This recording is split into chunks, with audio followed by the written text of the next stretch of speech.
Chapter 691. Refusing to join the council. No. Michael outright rejected the old man's offer. His words startled everyone, including the old man. The immortal creased his brows. He wondered whether the young man heard him right or not. If I join the council, will you let me destroy Wuxia? Michael questioned the old man. His words were loud enough for everyone to hear. As expected, the old man shook his head. As a half-immortal, you cannot meddle in any mortal affairs. You have to let go of your hatred. You cannot achieve immortality with it, Michael snickered. My hatred toward Wuxia knows no bounds. I don't want or need the council. I appreciate the offer, but I am not going to join, Michael said. He was nonchalant. N0VL next. Calm, think about it once again. This will be the first and last time you will get an offer to join the council. If you reject it, you won't get it forever. Okay, Michael rubbed his chin. Can you wait until after I settle my scores with Wuxia? Asked Michael. But as expected, the old man shook his head. No. You have to make your decision now, Then my answer is no.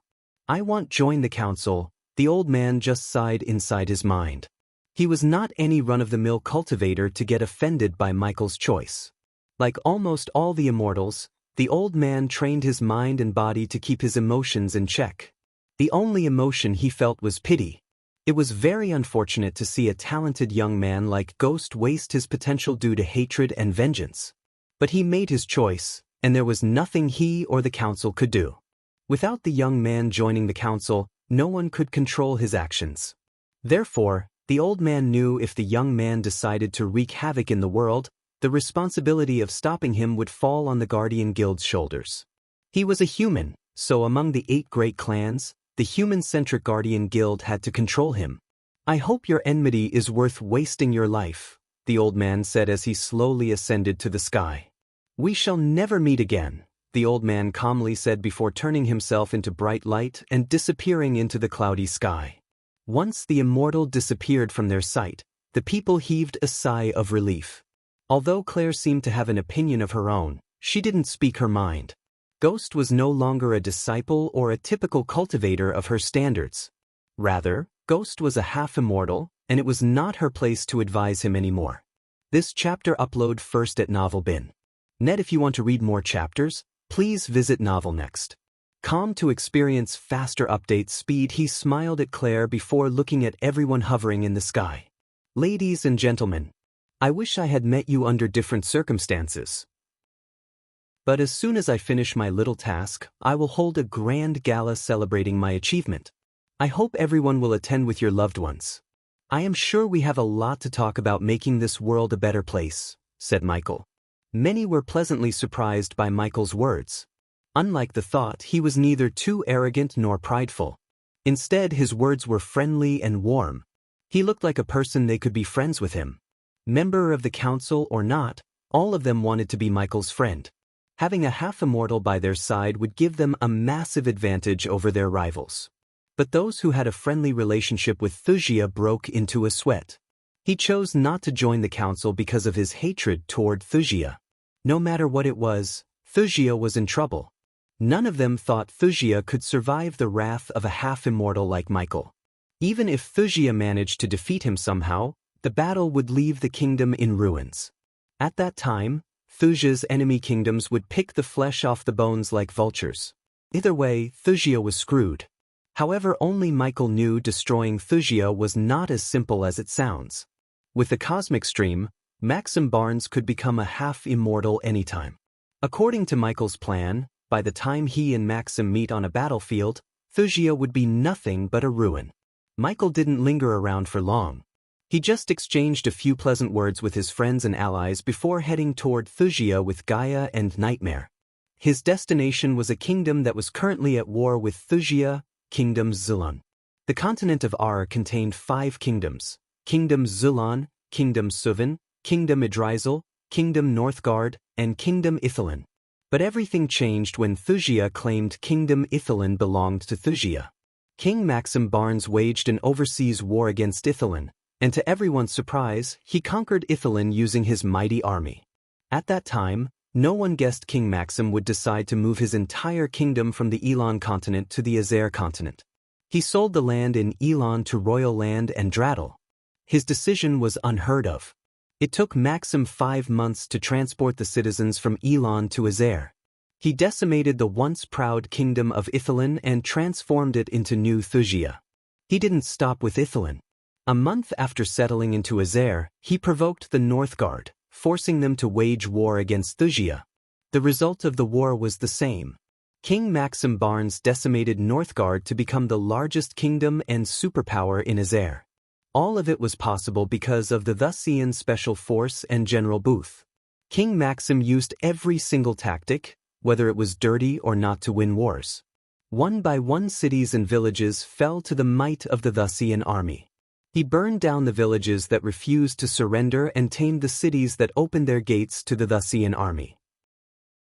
In the span of 1 year, King Maxim Barnes conquered 2 kingdoms and built an army powerful enough to rival the superpowers in R itself. The entire Azer continent was thrown into war because of one man, King Maxim Barnes. Except for a Dryzel that initiated a secret shady deal with Maxim, every other kingdom was at war. Michael's destination Zilon was on the verge of getting conquered by Thusia. Except for their capital, every city and village had fallen under the might of the Thusian army. The city of Westborough was built amidst the ivory fields of snow and was truly a contemporary wonder. Its wonder was matched by the backdrop of a gentle mountain which has helped shape the city into what it is today. The resources these mountains brought were of great importance, but they were also influential when it came to architectural designs, as the vast majority of buildings have been built in the shape of those same mountains. N0VL next. Coam. Even the war couldn't mask the beauty of Westborough, as it looked luxuriant. With its ashwood rooftops, oakwood walls, and foggy fields, the city had a seductive atmosphere. The main attraction was the towering 5-story building in the middle of the city. It was built by orcs to educate the children in Zilon regardless of their race, social status and wealth. Under the orc king, Balladur, Zilon prospered for ages without war or any sort of struggle until Thusia waged war against them. Nov Elbeen. COM science and development was flourishing in Zilon, and it had attracted a lot of attention. The orcs maintained a peaceful relationship with all the nearby kingdoms. One could think orcs were a ruthless, brutal race by their looks. On the contrary, orcs lived a peaceful life. They were gentle, kind and caring. They didn't even bother to build a big enough army to defend themselves in case of invasion. It was a mistake and a vulnerability that Maxim Barnes took full advantage of. Without a strong army to fend off the invaders, every city and village in Zilon fell to the Thusian army like dominoes. No amount of science and education could save Zilon from the might of Thusia. At the moment, Captain Yagner sat inside his room, rummaging through the scrolls on his table. The candlelight illuminated his green skin and 2 broken tusks sticking out of his mouth. A few weeks ago, he was on duty to protect Prince Sorfu. The most dangerous battle he had ever gone through was a rabbit wolf they came across when they went hunting in the nearby forest. But suddenly, everything changed. General Orkavai died in the hands of General Maddox the Mad, one of the most ruthless generals serving under King Maxim. As a result, Captain Yagner became the new general. It was a promotion Yagner had never wished for. This chapter upload first at Novelbin. Net, General Yagner. Suddenly, a dwarf came into the room running. The dwarf's chest rose and fell in a certain rhythm.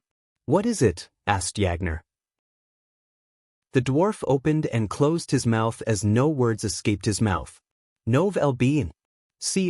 Take a deep breath," said Yagner. The dwarf took not one but few deep breaths. Yagner saw the glimmering fear in the dwarf's eyes. "General Maddox, he and his men are on their way to here. They will reach the city by dusk, and they are not alone." Yagner creased his thick brows. "What do you mean they are not alone?" "He's bringing hostages. They are all from Lawson Village." Yagner clenched his fist. He slammed the table before rising from his chair. "Lawson Village?" His thick voice was filled with uncontrollable rage and fury. Lawson Village was his birthplace. He grew up there. What made him more furious was that the village was located far away from the path leading to Westboro. This meant Maddox went out of his way to assault the village and capture the villages. Deep down, he knew why Maddox did that. He wanted to use the villagers as leverage to make Yagner open the city gates. "What do we do, General Yagner?" asked the dwarf. "Send the word to His Majesty. We will do everything in our power to save both the city and the villagers," Yagner said. But both the dwarf and Yagner knew saving one was impossible, let alone the two. At this time, they could only pray for a miracle. "Yes, General Yagner," the dwarf bowed quickly before running out of the room. After the dwarf left the room, the fury and anger in Yagner's eyes turned into fear. "I just wanted everything to be over." He collapsed onto the chair. In a few hours, General Maddox would be at his doorsteps. Yagner hoped His Majesty has a way to save his villagers. However, it was highly unlikely anyone would sacrifice an entire city for a village of 100 lives. "What would you have done, General Orkovai?" Yagner asked himself. General Orkovai was their hope to fend off the invaders. He was a master tactician and an honorable fighter. But even Orkovai fell to the blades of General Maddox. Maddox broke Zulon soldiers' spirit by burning Orkovai alive in front of their eyes. Yagner could only imagine what Maddox would do to the villagers if they refused to open the city gates. Chapter 692. Gathering storm. With the setting sun came a sky of fire, the orange of every wintry hearth. It was the battle cry to the gathering night that the only achievement of darkness was to raise the chillness in the air. The heavy snow floe blanketed everything around Westboro. The whiteness stretched across as far as one could see. Atop the city walls, Yagner waited for Maddox and his battalion to arrive. The eerie howling wind carried the sound of children crying in fear. Even the grown men under his command shivered, not due to the coldness but due to the fear. None of them had any real battle experience. The soldiers formed a line atop the city wall, carrying a torch in their hands which provided them light and much-needed warmth. "General," a dwarven woman whispered. Just like everyone else, she was in metal armor, armed to the teeth. She held a battle axe in one hand and the torch in the other. "What were His Majesty's orders?" asked the dwarven woman. The dwarves were capable of many things, but keeping their mouths shut wasn't one of them. After reporting to Yagner, Grimjaw, the dwarf who reported about Maddox's arrival, spread the news about Lawson Village to the entire army. Those who knew Yagner personally worried about him, as Lawson Village was his birthplace. "He ordered me not to open the gates under any circumstances," Yagner sighed. As much as he wanted to save Lawson Village, his first duty was to King Balladur. He had sworn an oath to serve His Majesty until he drew his last breath. To this moment, Yagner served Balladur, obeying every single one of his orders, and Yagner didn't think he could do otherwise now. "So this is it, huh?" the dwarven woman nervously chuckled. "This is how the great nation of Zulon makes its last stand against Thusia." Although everyone knew how the battle would end, none of them dared to speak out loud. Their entire army consisted of thousands of men, and currently, 400 troops were stationed in the city to defend the king. But General Maddox had 600 troops with 3 fusion stage cultivators. Most of their troops were at either the body strengthening stage or the core formation stage. On the contrary, the weakest of soldiers of Maddox was at the core formation stage. The power gap between the two armies was huge. Not to mention Maddox was a fusion stage warrior who was several times stronger than Yagner. The only advantage Westboro had was the heavy snowfall and the defense arrays around the city. If they were lucky, they could outlast Maddox and his men and survive the siege. At least Westboro had enough food to last a year. But Yagner doubted Maddox didn't know about this. "We will fight to our last breath, Saren," said Yagner. Despite the fear and concern, Yagner sounded brave. For the sake of his men, he had to be. Otherwise, they were as good as dead. "Look," Saren pointed at the distant land where Yagner vaguely saw several dots of light. They all heard the clumping sound in the air made by a pack of horses. Soon, the dots of lights grew brighter. Little by little, Yagner saw the silhouettes of several figures. "They are here," said Saren. "Sound the horn," Yagner ordered his men. The next moment, his men sounded the horn. The sound echoed through the city, silencing everyone. The cries of children were cut short by the horn. Silence swept across the city. Even the howling wind seemed to have died down. Suddenly, a bright light appeared amidst the torches in the distance. The ball of light lit the place, shedding light on Maddox and his men. Maddox was a giant of a man who sat atop a growling buffalo instead of a horse. He was easily a 7-feet man with a large pot belly. Unlike Yagner and his men, Maddox and his men wore animal fur and pelt as clothes. Maddox himself wore a wolf's head atop his head. Furthermore, Maddox made a chain out of his fallen foe's ears and wore it around his neck to terrify his enemies. Rumor had that Maddox was a cannibal who lusted over human flesh. Judging by his look, Yagner couldn't help thinking the rumor had some truth to it. This chapter upload first at novel.bin.net. If you want to read more chapters, please visit novel.next.com to experience faster updates. Speed. The ball of light slowly grew brighter. To Yagner's shock, he saw several villages nailed to wooden poles and carried by fellow villagers. Men and women bled on the wooden pole. They were all naked, with several scratches and cuts on their bodies. The soldiers of Maddox were animals. They ravaged the women in the village, pillaged their homes, and burned it to the ground. Many villagers wanted to kill themselves, but Maddox didn't even let the villagers take their own lives. Because for him, their lives had value. In the severe cold, the villagers shuddered. They all looked half dead. Maddox didn't show a shred of mercy. He stripped the clothes of everyone, including the children. Yagner's blood boiled seeing the state of his fellow villagers. "My dear Zulans," Maddox's words echoed through the air. "You have a nice home. Aren't you going to welcome us?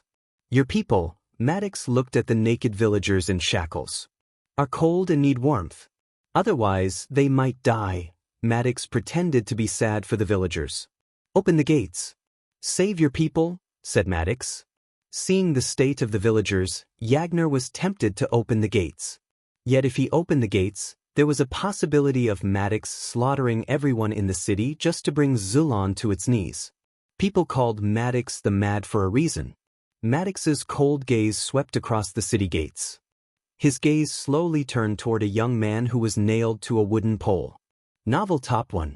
Or gee, your people refuse to open the gates for you. Yet they call me mad. Maddox slowly shook his head. "Let me take care of your need for warmth." Yagner saw Maddox reaching out for the young man sitting atop the buffalo. But suddenly, a stream of fire shot out of Maddox's hand toward the young man. A scream of agony echoed through the area. Everyone felt a chill crawling down their spines. The young man screamed and squirmed. The smell of burning flesh traveled in the cold air. His scream lasted for almost a minute until the young man turned into ashes. "Open the gates!" One of the villagers screamed. "Listen to your people. Avoid this needless bloodshed. We both know you cannot defeat us.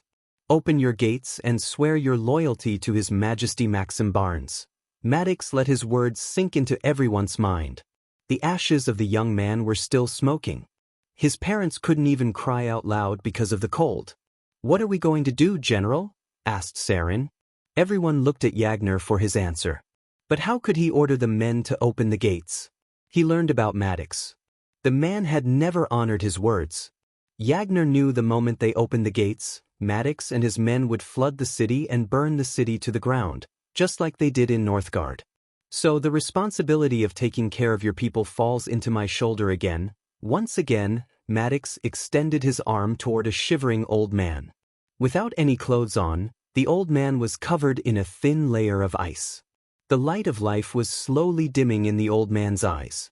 No words escaped the old man's mouth until the fire shot out from Maddox's palm and touched him. The old man screamed. But his scream lasted shorter than the young man's. The old man's charcoal bones crumbled down. This chapter upload first at novel.bin.net. Novel Top 1. Or gee, open the gates. Bastards, open the gates. Some of the villagers managed to scream as loud as they could. Their fear turned into fury. "Another life is gone because of you," Maddox said. He was nonchalant. Their sufferings gave Maddox a sense of pleasure. Despite the screams of the villagers, Yagner did not order the men to open the gates. "Until you do, you will see me doing this every 5 minutes. But don't let my patience run out. At that time, I'd warm up your entire city." His words made Yagner's heart skip a beat. The soldiers behind him clenched their fists. They desperately wanted to open the gates. This war was lost. If they had opened the gates now, at least they could save the city and the villagers. "General, we have to open the gates. Please, give us the order." Some of the soldiers behind Yagner shouted. "It's not my order to give. His Majesty has ordered us to hold the gates. Opening them is not an option." Yagner roared. "Where is His Majesty now?" A soldier among them shouted. His question riled up the others.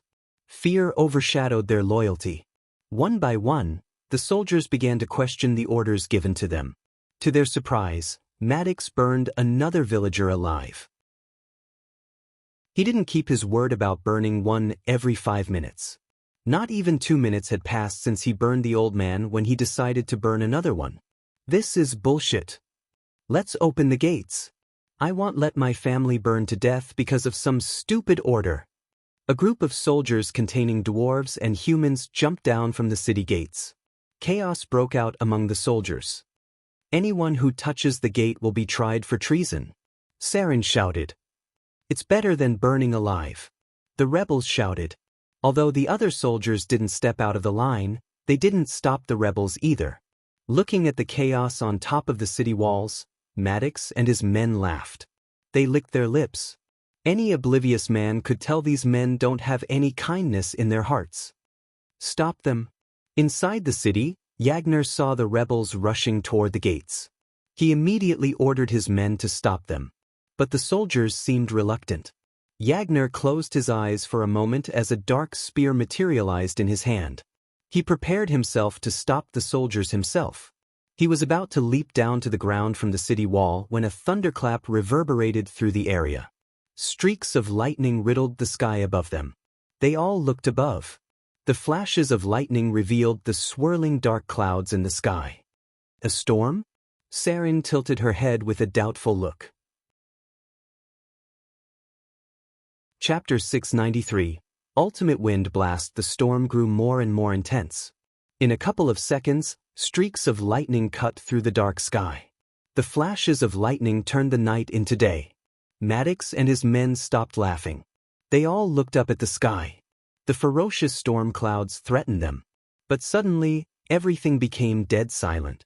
"What's happening?" Saren asked. The rebels halted their moves. Out of the blue, a golden lightning bolt struck the land between Maddox's men and the city walls. Atop the city walls, Saren and Yagner saw a cloud of smoke emerge from the ground where the lightning struck. They vaguely saw a figure standing inside the cloud of smoke. A ball of light hovered above Maddox's men, lighting the place. It illuminated the young man in complete black robes. As soon as the soldiers saw the young man, they shuddered. Maddox's buffalo groaned, stepping back in fear. "No way," Saren mumbled. Every single one in the area felt a chill running down their spine. The young man was a half-immortal. The energy radiation they saw around him was devastating. For the first time, a sliver of fear emerged in Maddox's eyes. "General, that lad is a half-immortal," Saren shivered. "Who is he?" Yagner mumbled. As they were staring at Michael, a thunderous roar echoed through the sky. The people were terrified by the roar. Maddox and his men were completely caught off guard when a stream of fire appeared from the sky. The fire separated the villagers from Maddox and his men. Before Maddox could react, the villagers disappeared. Yagner looked up at the sky to see a shadow of a monstrous creature above the clouds. A dragon. Saren recognized the creature by the shadow. Maddox's buffalo shook its head frantically until it received a powerful slap from its rider. Maddox saw an empty field through the flames. All the villagers had disappeared from his sight. Everything from the young man's arrival to the disappearance of the villagers happened within a few seconds. Even a fusion stage cultivator like him couldn't realize what just had happened. "General!" Suddenly, a soldier screamed, drawing Yagner's attention. He turned around quickly to see the villagers standing inside the city gates, safe and sound. The villagers were gawking in confusion. Some began to throw up where they stood due to the effects of sudden teleportation. Except for shivering and vomiting, the villagers remained safe. "Who are you?" Maddox's shout echoed through the air. Michael did not respond. Instead, he just raised his hand. The air around him began to swirl, forming a tiny tornado. Defense shields. Maddox realized the young man had started to cast a spell. He barked orders at his men to cast defensive spells. Several translucent shields materialized around them. Furthermore, several golden chakras swirled around them, strengthening their energy shields.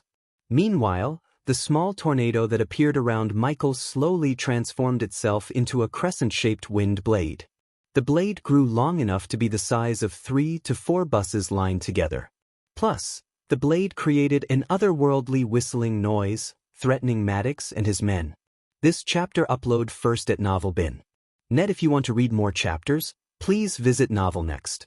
Calm to experience faster update speed. Looking at Maddox and his men, Michael simply snapped his fingers. The wind blade shot out toward them at the speed of an arrow, soaring through the sky. It cut the air itself as the moment Michael fired the wind blast, it created a loud booming sound. The wind blast completely snuffed out the dragon fire around Maddox and his men.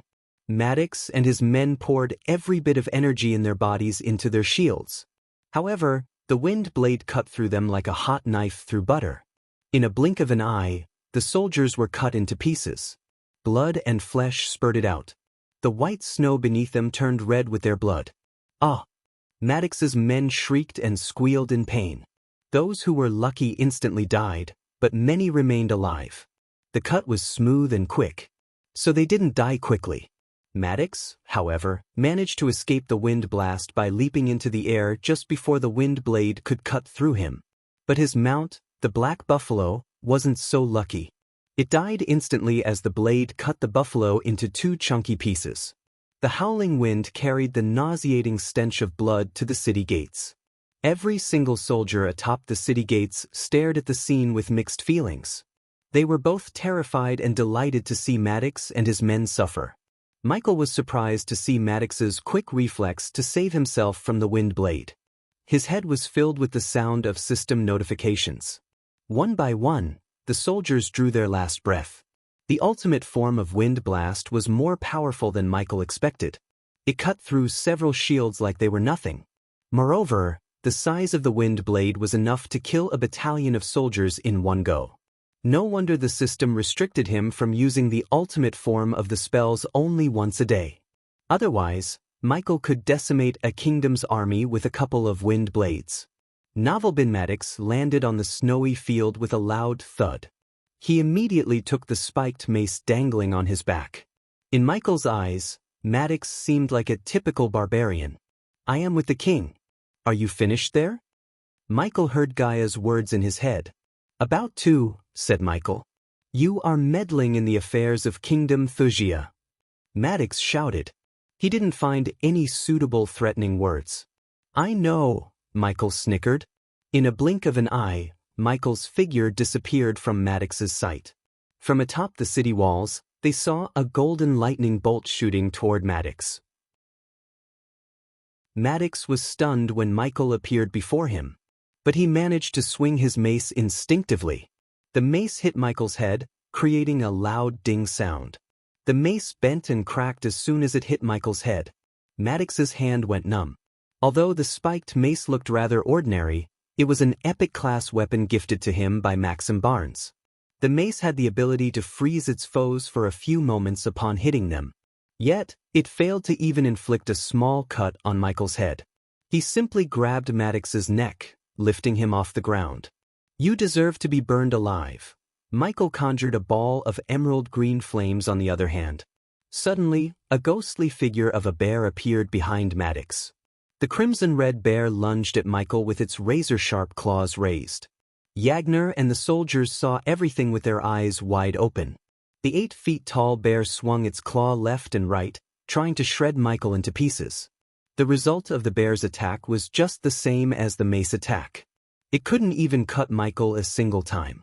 Eventually, the bear disappeared as Maddox's face turned pale due to lack of blood flow. This chapter upload first at novelbin.net, but I have some other uses for you, said Michael. His eyes turned predatory. Maddox struggled to escape Michael's clutch. Granted, Maddox was a fusion stage cultivator, but he was nowhere close to a half-immortal in power and strength.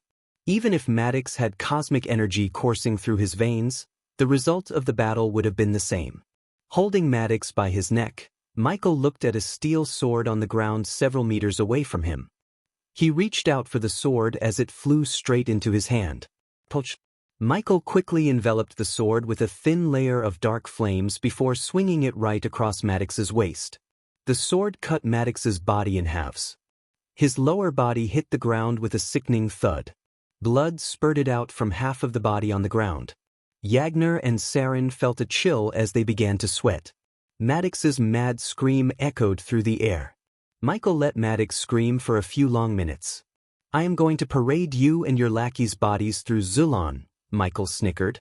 When I undo your months of work in a few hours, I will kill you and send your bodies to your majesty. Michael's words were loud enough for Yagner and his soldiers to hear. Your majesty, Maddox barely managed to utter these words. His words were cut short when Michael put his hand inside Maddox's mouth. To everyone's shock, Michael pulled out Maddox's tongue. Blood and spit sprayed out of Maddox's mouth. Everyone who witnessed the scene took a step back in fear. With a flick of his wrist, Michael lifted all the bodies into the air. He himself slowly ascended to the air with Maddox struggling in his hand. Is he coming this way? Asked Saren. Her question was soon answered as Michael moved towards them. Before they could bat an eye, Michael disappeared from sight, heading toward the castle. To the castle! Yagner roared. If that half-immortal chose to kill their king, nothing would stop him. At least he wanted to fight and die for their king. Under the cloudy sky and heavy snowfall, the castle of King Balladur stood majestically. It was no different than any other typical castle Michael had seen. 8 strong, square towers dominated the skyline of this massive castle. They were connected by reinforced, narrow walls made of dark brown stone. Small windows scattered thinly around the walls in seemingly perfect symmetry, along with asymmetric crenellations for archers and artillery. A sizable gate with giant wooden doors and archer holes guarded the entrance. Furthermore, a handful of waterfalls flow into various small rivers and provide the precious farm fields outside the castle with needed water. But at the moment, these waterfalls and rivers were frozen and looked like obsidian glass. The soldiers on the ground were caught off guard. Most of them didn't even notice Michael flying straight into the castle through a window. Unfortunately, by the time they reacted, it was too late. Is that blood? Some of the soldiers noticed a trail of blood on the ground. The blood drizzled from the bodies Michael carried into the castle. The soldiers were stunned. They immediately rushed into the castle. By the time Yagner and his men arrived at the castle, Michael was already inside. What's happening? Yagner questioned the men guarding the castle doors. General Yagner, the soldiers saluted. Novelbin, His Majesty is requesting you. Please, go inside. The soldiers opened the main doors to let Yagner and Saren, Yang R's second-in-command, enter the castle. Chapter 694. Forming an army inside the castle, Michael leaned on one of the pillars. The room he was standing in was rather empty. It only had a long oak table and fireplace to warm the air. Gaia sat on the end of the table while the Zulons sat on the other end. Zulon's King Balladur was a half-orc. He was neither tall as an orc nor short as an average human. His skin had a tinge of jade green. Balladur inherited his facial features from his human mother and his body from his orc father. Light green, shaggy hair almost fully covered the fine, frowning face of Balladur. Expressive blue eyes set narrowly within their sockets, watching impatiently over the newcomers. Besides Balladur, the Prince of Zulon remained calm and composed. Because Prince Zorphus' mother was also an orc, he looked like any other orc with his thick green skin, tusks, and big muscular physique. Unlike his father, Corfu tied his green hair into a ponytail. His gaze swept between the girl, the dragon sitting atop her shoulder, and the half-immortal leaning on the pillar. Silence haunted the room. The firewood crackled under the scorching flames. They all waited for General Yagner to enter the room. Finally, the orc general opened the room. Fear and concern were written all over Yagner's face. He clenched his spear tight. When he saw everyone was safe, he looked relieved. Yagner heaved a sigh of relief. "Your Majesty, your Royal Highness." Yengar bowed. "Rise," Balladur ordered Yagner with his surprisingly soft voice. "Nov Elbeen." Com Yagner lifted his head up. He glared at everyone. They all expected the half-immortal to speak his mind. Finally, Michael opened his mouth. "Before we start, let me clear things up. I am not here to negotiate. I am here to tell you what to do if you want your kingdom back and end this war once and for all," said Michael. None of them dared to talk back at Michael because of his cultivation stage. "Do you want your kingdom back or not?" asked Gaia. Balladur and Zorfu slowly nodded. They both knew even if the half-immortal asked for half of the kingdom, they had to give him. They were not in a position to negotiate. Without him, their own soldiers would have rebelled and opened the gates for Maddox and his men. At that time, they would have lost the entire kingdom. Michael noticed the concern in their eyes. "If you're worried about whether I would ask something unreasonable, don't. I am putting together an army to destroy Wuxia, and I want yours to join me. Say no, and I will leave you alone." "We both know what will happen next," said Michael. They could imagine what Maxim Barnes would do next when he heard his generals were cut in half. By slaughtering the army single-handedly, Michael saved Zulan and put them in danger at the same time. "If may I ask," Balladur's words trailed. He carefully chose his next words. "Why do you want an army, my lord? With your power, you can destroy Wuxia single-handedly," said Balladur. Because Michael was a half-immortal, even the king addressed him as my lord. "If I do that, it'll be the priority number one of the Immortal Council. It's bullying. But if you fight back, that's war. And anything is fair in war," said Michael. He was nonchalant. "As you may or may not have heard, Zulan is not a military nation. Our army consists of commoners with no real battle experience. As much as I hate to admit it, we are weak in terms of military power," Balladur sighed. Hearing the king, Michael just snickered. "Dying as weak is better than living as a slave.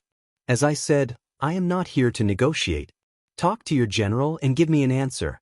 I will give you 15 minutes. Michael flew out of the room in a blink of an eye. The dragon and the girl followed him behind, leaving Yagner with the king and the prince. "Your Majesty," Yagner called, looking at the king. "There is nothing to think about this, father," said Zorfu. Novel top 1. Or G, we either do what he says and stay behind him or fall when Maxim Barnes sent another battalion of soldiers to Westboro. General Yagner. Prince Zorfu turned his gaze toward the general. This chapter upload first at Novelbin. Net if you want to read more chapters, please visit Novel Next. Com to experience faster update speed. Tell me if I am wrong, Yagner shook his head. "Your Majesty, permission to speak freely," asked Yagner, bowing his head. "Go ahead," said the king. "This is our fight, Your Majesty. We cannot expect that young man to fight for us, and I don't think he will. I saw General Maddox burn villagers of Lawson Village alive. Our own soldiers rebelled against our orders to open the gates. How strong or weak our soldiers are won't matter when we don't even have a kingdom. I know that, General Yagner," the king sighed. "Maybe I'm selfish, but I don't want those youngsters to lose their lives fighting a war against Wuxia. They have a lot to live for. Father, are you hearing yourself?" Zorfu creased his brows. "Just think what would happen if the half-immortal left us. The next battalion will break the city walls in a few days. Do you think Thusians will show us any mercy? They will slaughter everyone in the city.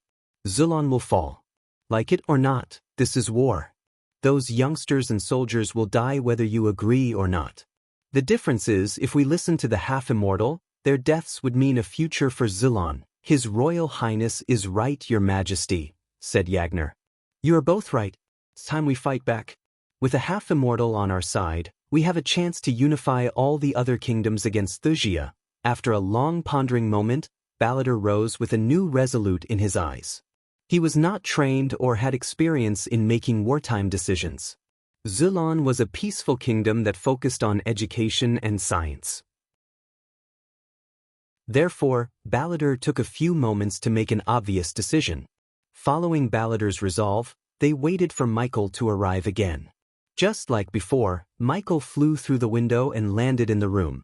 "We will follow you, my lord." King Balladur and Prince Zorfu bowed their heads. "I would have been shocked if you didn't come to this decision. From now on, she is your wartime general. You will obey every command she gives you." Michael turned his gaze toward Yagner. "Listen to her, and you will get your 2 cities back in no time." Michael disappeared from the room after pointing at Gaia. He was on his way to Kingdom Suvan, another kingdom that was at war with Thusia. After Michael left, Gaia turned her cold gaze toward Yagner.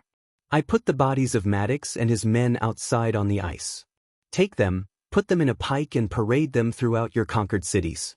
Make sure Thusians see the bodies crystal clear." Novelbin Gaia's orders stunned Yagner. He couldn't believe a delicate young woman like her was capable of giving such gruesome orders. But she shocked them further with her following order. "Maddox is still alive. He cannot do anything, but he is somewhat alive. So take his body and put them in the front. He is our main piece to break the Thusian spirit." Gaia spoke as she slowly walked toward Yagner. "Let's do this, huh?" She patted Yagner's back. "My lady," Prince Zorfu called for her. This chapter upload first at Novelbin. Netnov LB. Stop calling as my lady and my lord. I am Miss Elia, and he is Master Ghost, got it? As soon as they heard the names, they were stunned. Zorfu immediately recognized the names. He is Ghost? The 5-star alchemist of Elon? In the flesh, said Gaia. The king and Prince Zorfu were speechless. They heard Ghost was the guild leader of the Thusian Alchemy Guild. So they wondered what had happened between them. "What do we do next, Miss Elia?" asked Yagner while the king and prince were silent. "Just tell the Thusians you are prepared to let them head back to Thusia if they give the city back without violence. Will they do that?" asked Prince Zorfu. "Of course they won't. That's where this little fella comes into the picture." Gaia rubbed Nightmare's chin. "I assume you have a portal connecting your cities?" asked Gaia as Yagner nodded. "Wonderful. There is no perfect time like the present. Let's go." Erected in the southern part of Zulon, the city of Kolfell was home to the majority of the dwarves in Zulon. These dwarves hailed from their ancestor kingdom in Ar and settled down in Kolfell because of the abundance of mines and ores. The town itself looked delightful with its spruce wood rooftops, copper walls, and huge, majestic geyser. Simply put, Kolfell had a heavenly atmosphere.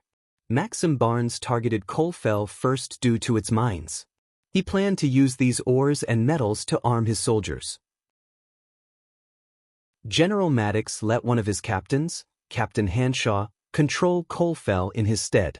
The man treated the miners and every single citizen in Kolfell like his slaves. It was midnight in Kolfell, yet the black smoke fumed from the long chimneys attached to forges. Screams of women resonated continuously within the city gates. The portal connecting Westborough to Kolfell was located in an open ground. It was an arena with hundreds of seats built around it.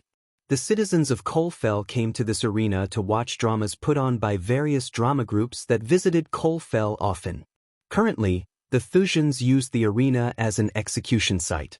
When Yagner, Sarin, and a group of soldiers appeared on the open ground, their senses were overwhelmed with the smell of blood. Body parts and blood-stained clothes littered the ground. Patches of blood turned the snow on the ground red. Intruders! As soon as the Thusian soldiers patrolling the site saw the group, they shouted. Be calm. Gaia personally led the group to Kolfell. She told them to remain calm. Because of the darkness, the Thusians still hadn't seen the bodies on pikes. Tell your captain that a fusion stage warrior is here for his head. Gaia's shout echoed through the arena. Let every single soldier in Kolfell come here, Gaia grinned devilishly. Chapter 695. Forming an army. Two Kingdom Suvan was a small country with a population of 100,000 people. Bordered between a calm ocean to the north, a calm sea to the south, huge, open plains to the east and a tropical forest to the west, the kingdom of Suvin mainly lived off armorsmithing, cooking and carpeting. Suvin itself was mainly covered in uninhabitable mountains and had a rainy climate, which led to a packed population. The country's landscape was sublime. Soft, foggy fields, gentle hills and never-ending fields of green were just a sliver of the hidden treasures Suvin had to offer, which was why the kingdom was cherished among foreigners. The people of Suvin were charitable towards foreigners and tended to welcome them with fresh food. They felt foreigners could help the country's well-being until Wuxia waged war against them. It wouldn't be an overstatement to say Kingdom Suvin provided food for the entire Azer continent. The kingdom was blessed with fertile lands left and right. In the spring, the entire kingdom would look covered by a golden blanket. The rivers running through Suvin were littered with fish and aquatic life. Many wealthy organizations like Ruby Cuisine bought fish, crab, prawns, and everything that could be eaten from Suvin on a regular basis. Like Maxim Barnes desired Zulon for its mines and ores, he coveted Suvin to make Wuxia a self-sustaining kingdom. He wanted to monopolize all the food produced by Suvin. Once Wuxia conquers Suvin, all the nearby kingdoms would be forced to accept whatever price King Maxim asks for the food. Starvation would be their only option if they rejected Maxim's offer. However, unlike Zulon, Suvin had a powerful army. Their naval forces sank hundreds of Wuxian ships and held off the invasion for months. Nonetheless, Wuxia overwhelmed them with their superior numbers. Until recently, Wuxia and Suvin were in a stalemate. Wuxia broke this stalemate by burning down farmlands and villages. Although it was a ruthless tactic, it worked in Wuxia's favor. Furthermore, Wuxians blockaded the paths leading from major food-producing farmlands to the cities. By doing this, Wuxia cut the food supply to the Suvin army. Without food, the army grew weaker. After all, not everyone in the army could sustain themselves with energy only. They needed food. At that moment, General Bryce of the Suvin army sat inside a tent that erupted on the battlefield. Due to the heavy snowfall in the night, the two sides halted their fight. Still, Wuxians used attack and retreat tactics at night to prevent Suvin's army from getting a good night's sleep. Once a golden wheat field mesmerized the foreigners were littered with gore, bodies, and broken armor. Red, blue and gray were the new colors of what was once a vast, luscious field, which had now become the stage of a bloody war. The air, which would normally carry the sounds of birds, rivers, and wildlife, was heavy and thick with the scent of smoke and blood. The mere sense of it would make anyone want to run. The dead of the Suvin army lay in heaps across the field, and the faces of the remaining soldiers were grim with sorrow and despair, but they refused to give up fighting. But in the Wuxian camp, singing and laughing reverberated throughout the area. They gained a morale boost after reducing the last of Suvin's army to a quarter of their number. Nevertheless, the toll on both nature and humanity was heavy. It was likely to take a lifetime before this field recovered to its former glory. Its clear rubble, explosion holes, and broken siege engines had taken the place of flowers, trees, and golden wheat fields. General Bryce. General Bryce was a red-haired man with a long red beard. His body was riddled with cuts and bruises. Several bandages covered the wounds suffered in the battle. Despite the wounds, his eyes were filled with vigor. General Bryce was accompanied by several advisors of King Gunnar Lamb, General Bryce's brother-in-law. General Bryce looked up at the man who had just entered the tent. He was one of his knights. The knight carried a parchment. "We received this from General Barnett." General Bryce and the advisors creased their brows. General Barnett was the man who was leading the invasion on behalf of Wuxia. The man used every single dirty tactic there was to win the war. So it was safe to say no one in Suvin liked to hear the name Barnett. What does that son of a bitch want? General Bryce snatched the scroll from the knight's hand. The advisors of General Bryce noticed the general's eyes turning bloodshot red. His hands shivered as he tore the scroll into pieces. "General Bryce. What did he say?" asked one of the advisors. "He wanted us to drop our weapons and surrender." Or, General Bryce clenched his fist. This chapter upload first at Novel Bin. Net. If you want to read more chapters, please visit Novel Next. calm to experience faster update speed, or his men will feast on the women they captured from all those farmlands, novel top 1. Or G. Not a single one in the Tenant remained calm and composed after hearing General Bryce. They all wanted to rip General Barnett to pieces. Unfortunately, they were powerless to do so. After their recent clash, the Wuxian army outnumbered them 4-1. It would be a miracle if they held this position for another day or two. I'd be damned if I listen to that moron. We will attack their camp tonight or die trying. His Majesty Gunner will avenge us. What say you? His advisors saw no other way. Their battle was long lost. At this moment, they could only go into blazing glory by trying to rescue the villagers from the Wuxian army. Get ready. Tonight, we will attack those bastards for a change, General Bryce roared. But before they could move an inch, a bolt of lightning struck the tent out of the blue. The advisors and the knights guarding the tent jumped back in shock. Intruder! The advisors shouted as they saw a black-clothed youngster standing in the tent where the lightning bolt had just struck.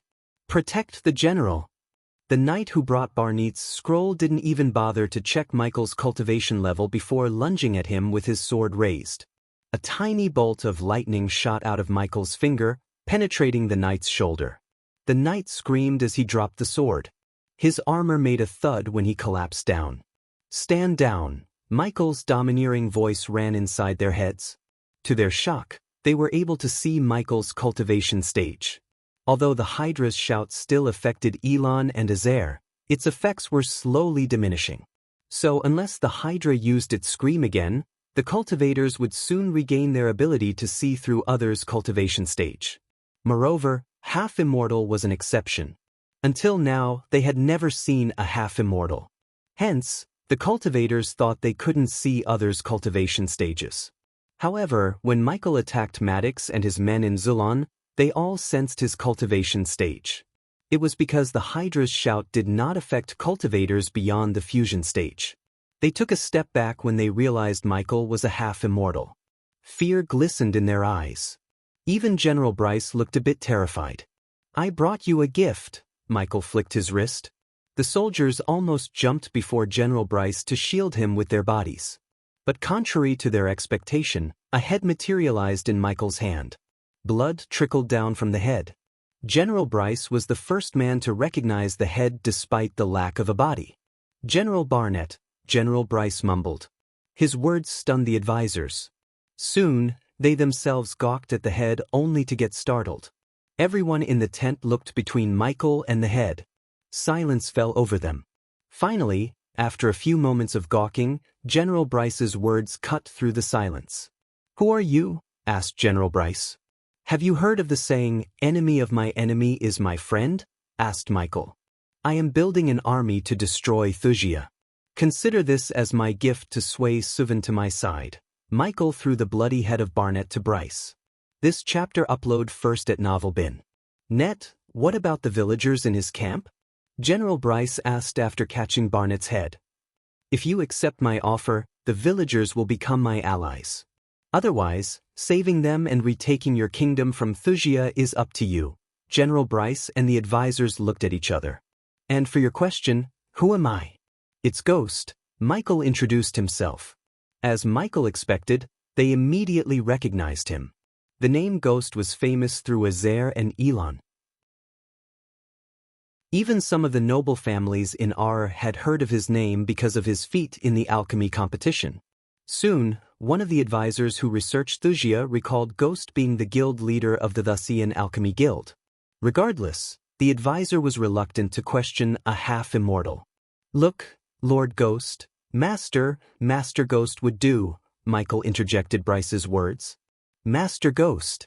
As much as I appreciate you taking the life of this son of a bitch, the decision of becoming your ally is up to His Majesty, Gunner. But if you help us rescue our villagers and clean the maggots off of my land, you will have my support, General Bryce said. Michael smiled. I like you. His smile lightened the mood inside the tent. General Bryce's thought was simple. If Ghost was Maxim's man and this was an elaborate plan, Suvan had no way of fighting a half-immortal. But his instinct told him otherwise. Bryce wanted to use Ghost to eradicate Barnett's men. It could buy Suvin a week of time to reconsider their battle plans.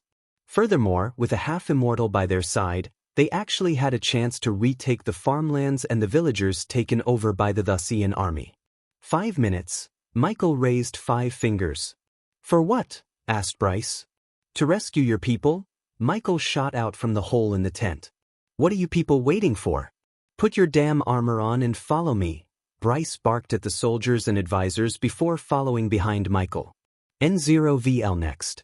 Kumi. The time Bryce reached the dark sky, he had noticed a streak of golden lightning heading toward the Wuxian camp. It was surprising to him that there was no commotion inside the Wuxian camp. Those idiots don't know. Bryce looked at the bloody head of Barnett in his hand. Suddenly, Bryce heard an ear-splitting thunderclap resonating in the sky. He looked in the direction of the Wuxian camps. To his shock, the sky above them swirled as streaks of lightning flashed across the sky. Finally, Bryce saw the Wuxian soldiers rushing out of their tents. The sky above them terrified them.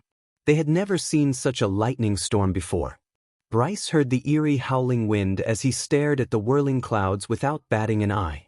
Every time a streak of lightning flashed across the dark sky, it illuminated Ghost and formed a giant shadow of him in the clouds above. Chapter 696. Retaking the cities. The Wuxian soldiers were in chaos, seeing the scary sky above them. Some of them noticed Michael's figure hovering in the sky and began to shout at others. They all collectively waited for General Barnett. Some rushed toward the tent in the center to notify the general. Little did they know Michael had killed General in his sleep. The soldiers were just going to find a headless body on a bed. Without knowing the danger they were in, the soldiers prepared to defend themselves. What's he doing? Bryce asked the advisors when they joined in the air. Ghost was just hovering in the sky with his hands behind his back. His long black coat fluttered in the wind, along with his raven black hair. But suddenly, an ear-splitting thunderclap resonated in the air. Hundreds of lightning bolts struck the ground at the same time. The sky turned bright as day. Bryce and his men felt their neck hair standing up. They could feel the electricity in the air. The tents that were hit by lightning immediately caught fire. Bryce saw soldiers turning into skeletons in a split second. Hollow armor hit the ground with a sickening thud. The Thusians didn't even have time to scream. In a mere moment, hundreds of lives were snuffed out by Ghost. This was the ultimate form of ignitia. The spell created a violent storm and produced precisely 120 bolts of golden lightning. These lightning bolts jumped from soldier to soldier due to their high electricity and the soldier's metal armor. The system notifications continuously rang in Michael's head. Congratulations to host Michael for leveling up. The current stage is half-immortal level 4. Michael leveled up. Each level in the half-immortal stage cost him a whopping 5 million experience points. So Michael needed to kill 100 Boyd strengthening stage cultivators or 10 fusion stage cultivators. Because of such a humongous amount, the system recommended Michael find energy sources that could be converted through Energy Devourer into experience points. Bryce and his men felt a chill. They had been fighting the Thusians for weeks now.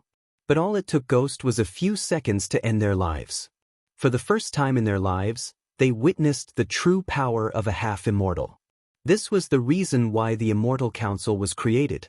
Cultivators above the fusion stage were godlike beings. They could destroy an entire kingdom with a few spells. Even if hundreds of fusion stage cultivators attacked a half-immortal at once, they wouldn't be able to kill him. They needed an immortal killing weapon. Even with such a weapon, the odds of killing one would be little to none, especially when the collateral damage would decimate everything around them.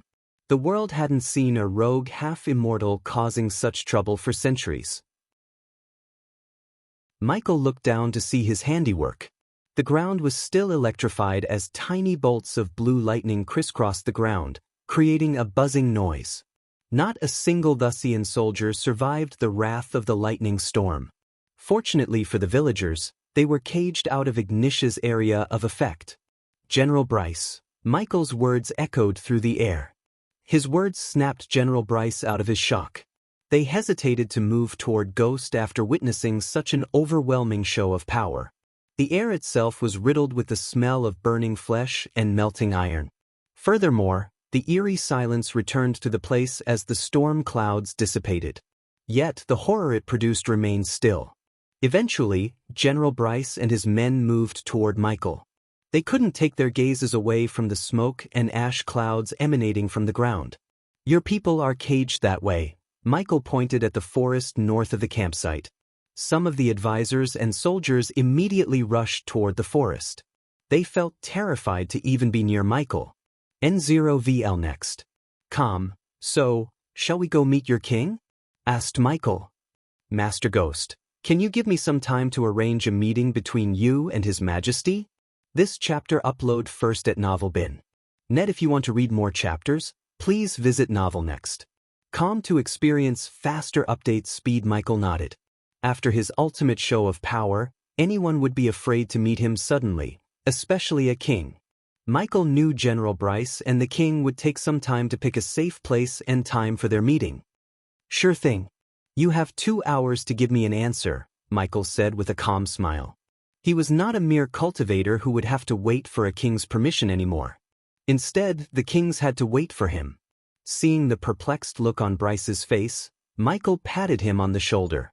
"Relax, you guys are not my enemy, and I don't go around making enemies because I am stronger. I give you my word. No harm will come to your king from me." Michael's words calmed Bryce's mind. He might not be as strong as Ghost, but Bryce had enough experience to tell whether someone was speaking honestly or not. Besides, General Bryce didn't think there was a way to stop Ghost in case he wanted to kill Gunnar, the king of Suvan. "We will teleport to your capital. Get your things ready. I will meet you in your camp in 10 minutes. Michael descended to the ground, leaving Bryce speechless. As Ghost moved closer to the ground, all the damaged armor and bones began to float. In a few seconds, a large cloud of ash containing armor and bones hovered in the air. Bryce creased his brows, wondering what Ghost was doing. Soon, a bright light shot out of Ghost, enveloped the ash cloud, and faded away along with it. Ghost dated his arms as he ascended to the air once again. "Let's go." A few hours ago in Kolfel, Gaia was waiting for the Thusians to surround them with Yagner and his men. After a few minutes, an 8-feet man armed to the teeth arrived at the arena with a group of knights. All of them were clad in metal armor, and except their heads, every part of their body was covered in silver armor. The leading man was Soul Refining Stage Level 5 warrior. His long black beard almost touched his belly button. The knights behind him conjured a ball of light, illuminating the entire arena. Yagner and his men closed their eyes for a moment because of the brightness. But as soon as the Thusians saw the group, their faces turned pale. Even the Soul Refiner, who could scare anyone with its gigantic body, got scared. He took a step back. But because Yaganar and his men carried pikes with Thusian soldiers stuck to them like kebab. "Help!" An eerie cold gasp sounded from Gaia's group. The Thusians saw something that scared them for their life. General Maddox, he was stuck to a pike and held by an orc. Once terrifying general was missing his lower body. His mouth moved, asking for help. The Thusians saw hundreds of heads stuck to pikes. All of them had their eyes wide open. Even an oblivious man could tell those people died a terrifying death. "These are all your fellow soldiers who foolishly attempted to take over the capital," Gaia's playful voice echoed through the arena. "And this is your beloved General Maddox." Gaia grabbed the pike from Yagner and raised it above. This chapter upload first at Novel Bin. Net the Thusians were speechless. More than that, they were terrified. "Hey Raysar offer. Drop your shit and run back to your kingdom with your tails between your legs. Or we could do the same to you and show it to the Thusians in Mainville. You have a minute to make your decision." Gaia lowered General Maddox and moved his hand like a puppet. Her gesture made the Thusians furious. But they were more terrified than furious. They all knew how powerful General Maddox was. So if the Zilons did that to Maddox, they could imagine what they would do to them. "Come on Maddie, tell your soldiers to save themselves," Gaia said to Maddox. Her voice was loud enough for everyone to hear her. "You don't want him to come here, do you?" Maddox's eyes barely had the light of life.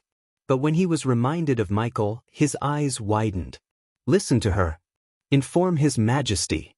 Avenge us. These words barely escaped Maddox's mouth. After all, Michael only gave him enough healing potion to keep him alive.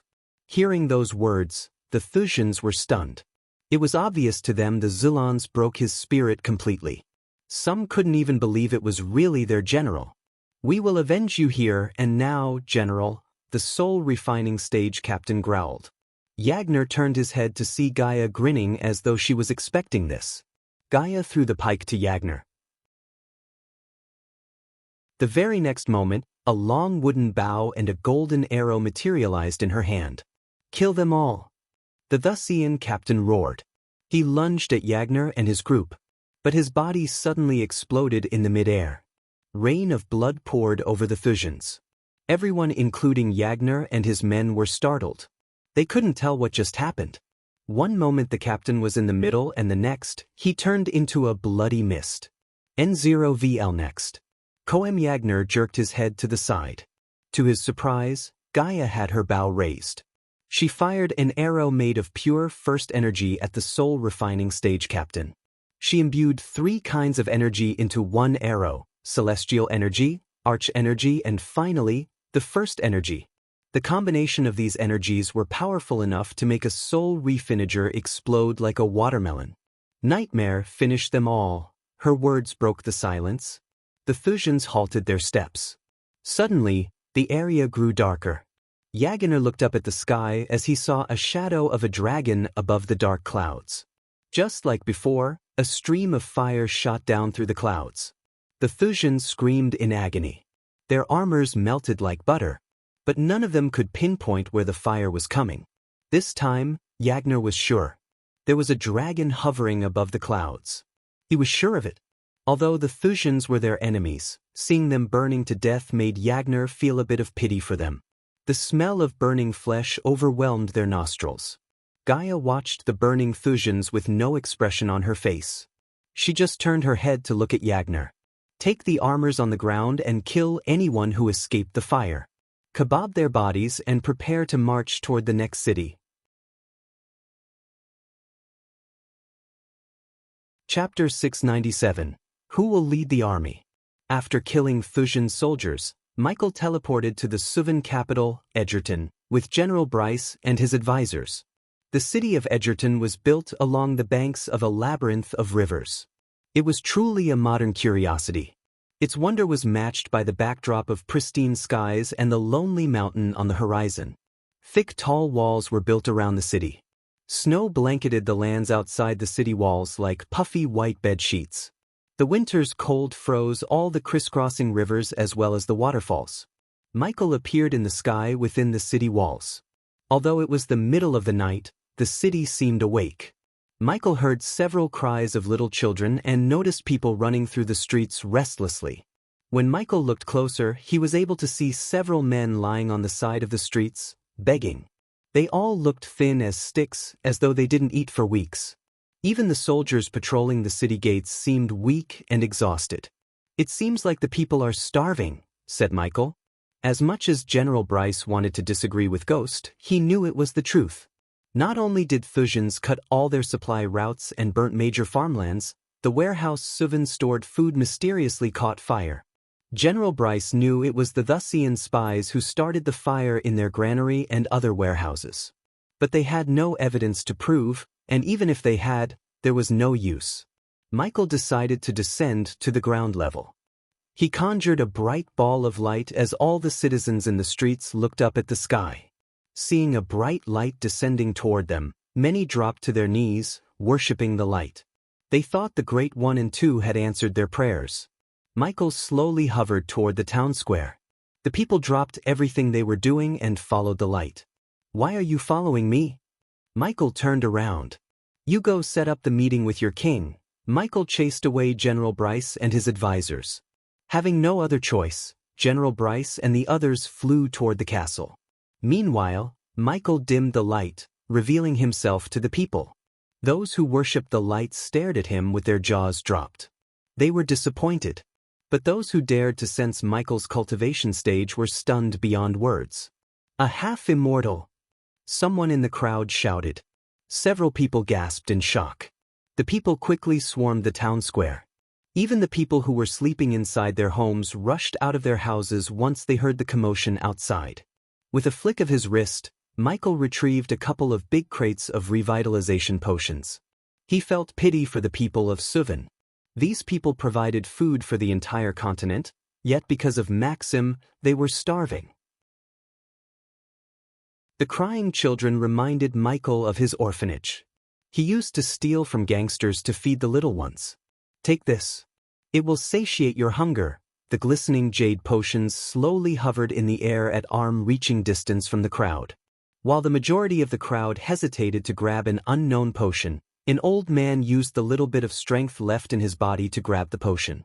The old man was skin and bones and looked emaciated. His hunger prevented his brain from giving a damn about whether the potion was consumable or not. He just pulled up the cork and emptied the potion in one single gulp. Everyone stared at the old man without batting an eye. Under their gazes, the old man's wrinkly skin slowly began to glow. His eyes were filled with new vigor. The old man immediately dropped to his knees. He raised his hand toward Michael. "My lord, thank you." The old man banged his head against the ground. He was grateful beyond words. His words and gestures showed Michael how much hardships the old man had gone through. Judging by the callus in the old man's hands, Michael could tell the old man was a farmer. A farmer crying for food was truly a pitiful situation. It summed up the city's situation. Following the old man, several people reached for the potion. One by one, they all consumed the potion. The same was the same. Their hunger was satiated in a second. Plus, they all felt revitalized. Strength returned to their bodies. Finally, after weeks of going without eating, the people of Edgerton had something to fill their bellies. Smiles returned to their faces. "I offered your king to join my army to end Thuja's reign once and for all. Once he accepts it, everything will go back to the way it was." Michael's words echoed through the city. He turned around to leave the town hall. When he was about to fly away, the old man raised his voice. This chapter upload first at Novelbin. Net if you want to read more chapters, please visit Novel Next. Com to experience faster update speed. My lord, please let us know your name. Ghost. Michael smiled at the old man before flying away from the area, leaving a streak of golden lightning. After exactly 2 hours, Michael headed toward the castle. As Michael expected, a group of people stood outside the castle to welcome Michael. The man leading the group was neither too tall nor too short. He had a medium physique, long shoulder-length brown hair, and a trimmed goatee. A golden crown decorated his head. His red silk robes were long enough to sweep the floor as he walked forward. He was accompanied by General Bryce and several knights armed to the teeth. They all bowed their heads when Michael's feet touched the ground. Master Ghost, Novelbin, King Gunner. Michael firmly shook the king's hand before following the king into the castle. Humble braziers half-encompassing each of the 6 ivory columns lit up the lower levels of the throne hall and bathed it in an orange glow. The illustrations of golden wheat fields on the bowed ceiling danced in the flickering light while marble icons looked down upon the oaken floor of this monumental hall. A cardinal rug ran from the throne down the center, looping back from both left and right while matching banners with ornate needlework covered parts of the walls. The chandeliers illuminated the portraits of previous kings and queens. As Michael walked with the king, the nobles standing in the throne hall stared at Michael with amazed looks on their faces. The young girls didn't even blink as they all desired a husband like him. Science swept across the throne hall. King Gunner led Michael toward the stately throne of gold, sat amidst 2 large statues, and was adjoined by 2 smaller and less elaborate seats for those closest to the royal highness. The throne was covered in nothing but labyrinthine engravings, and fixed on each of the ornate legs was a gilded petal. The nobles stood before the impressively carved stone benches, all of which faced the center of the hall. Those of higher standing remained in the embellished balconies facing the benches below. Instead of climbing the stairs to take his throne on the elevated platform, the king glanced at the few servants. They quickly ran toward him and placed several comfy sofas. "Please, take a seat, Master Ghost," King Gunner gestured to Michael to sit. However, Michael slowly shook his head. "You are the king. You should sit first. His words pleasantly surprised the nobles and earned appreciation from King Gunnar. Despite his overwhelming power, Michael did not act arrogant. If Michael only wanted their assistance in taking out Xianxia, he didn't have to give a face to King Gunnar or any of his allies. On the contrary, Michael thought about his long-term plan. Even after the war with Xianxia, Michael could use their assistance in various things. Therefore, he needed to be friendly with them instead of being prideful and arrogant. For example, Suvan could provide produce for his restaurants. In contrast, Zulon could provide him with rare ores to forge weapons and armor for Michael's personal army. Simply put, Michael and Maxim Barnes wanted the same from these kingdoms. But Maxim intended to covet the resources for free through war, whereas Michael planned to use friendly relationships to get what he wanted. Michael leaned back on the sofa, waiting for Gunnar to start the conversation. He was surprised to see the nobles around him. He thought Gunnar would prefer a private conversation. "I have to thank you for saving the villagers, Master Ghost," King Gunnar said. This chapter upload first at novel.bin.net. They were the lucky ones, King Gunnar. There are so many people being affected by Xianxia every single day. We both know that. King Gunnar and the advisors nodded. I heard what you asked of us from General Bryce. I'm not going to waste both our time by beating around the bush, Master Ghost. Every second we waste talking is one life lost. But I have 2 questions that I need an answer to. Ask away, said Michael. What's the reason for your hatred toward Xianxia? Michael expected this question. He just smiled. Let's just say what Maxim Barnes did to you is just a fraction of what he did to my people and me. Ghost's eyes glimmered with rage, but his voice had a tinge of sorrow. King Gunnar did not poke into the matter any further. All it mattered was that he believed Ghost. The pain in his eyes was real. Hey, race, my next question. If I give you the Suvan army, will you let General Bryce lead the men? Instead of answering King Gunnar, Michael turned his gaze toward General Bryce. General Bryce, if I order you to cut Thusian soldiers' heads, stick them in pikes and parade them throughout the occupied cities, will you do it without any hesitation? Michael's question surprised everyone in the hall. General Bryce couldn't answer his question right away because he wouldn't do that. This is why you are not going to lead the army. We are fighting against Maxim Barnes, who will use every dirty tactic there is. Fighting him with honor will only get you and your loved ones killed. But at the same time, I cannot and won't ask you to change your life codes for me. Michael paused for a moment, letting his words sink into their heads. May I know who will lead the army then? My fiancée. Gunnar was surprised by Michael's answer. In fact, she is doing what I asked General Bryce as we speak in Zulon. When the sun rises tomorrow, Zulon will be a free nation once again. Chapter 698. Rescuing the Northgard Prince. King Gunnar and the nobles were speechless for a moment.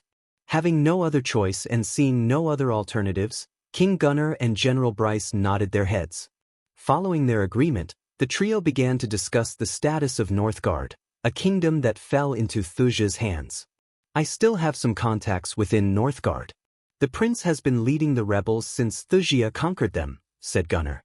I am glad they still have a fight in them. Do you have a way to meet the prince? To Michael's surprise, King Gunnar sighed. Yesterday, I received a report from my spies that the Xianxians captured the prince and the core members of the rebellion.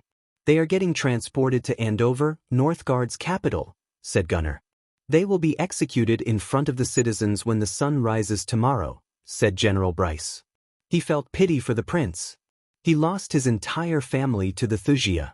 Still, he managed to lead a rebellion, hoping one day they would chase away the invaders. But everything was going to end unless Ghost wanted to save the prince. Judging by the look on Ghost's face, both Gunnar and Bryce could tell them he was thinking about rescuing the prince. Although the prince had no big army to help Ghost, the prince was a powerful fighter and ally to have their side. I assume you know the route they are using to transport the prince and his men, said Michael. As Michael expected, General Bryce nodded. General Bryce clapped his hands as a soldier rushed into the throne hall. General Bryce, the soldier bowed. Bring me the green parchment on my table. The soldier quickly ran into the door in the corner to bring the parchment. Michael was surprised that everything was so open. The nobles were staring at them without batting an eye.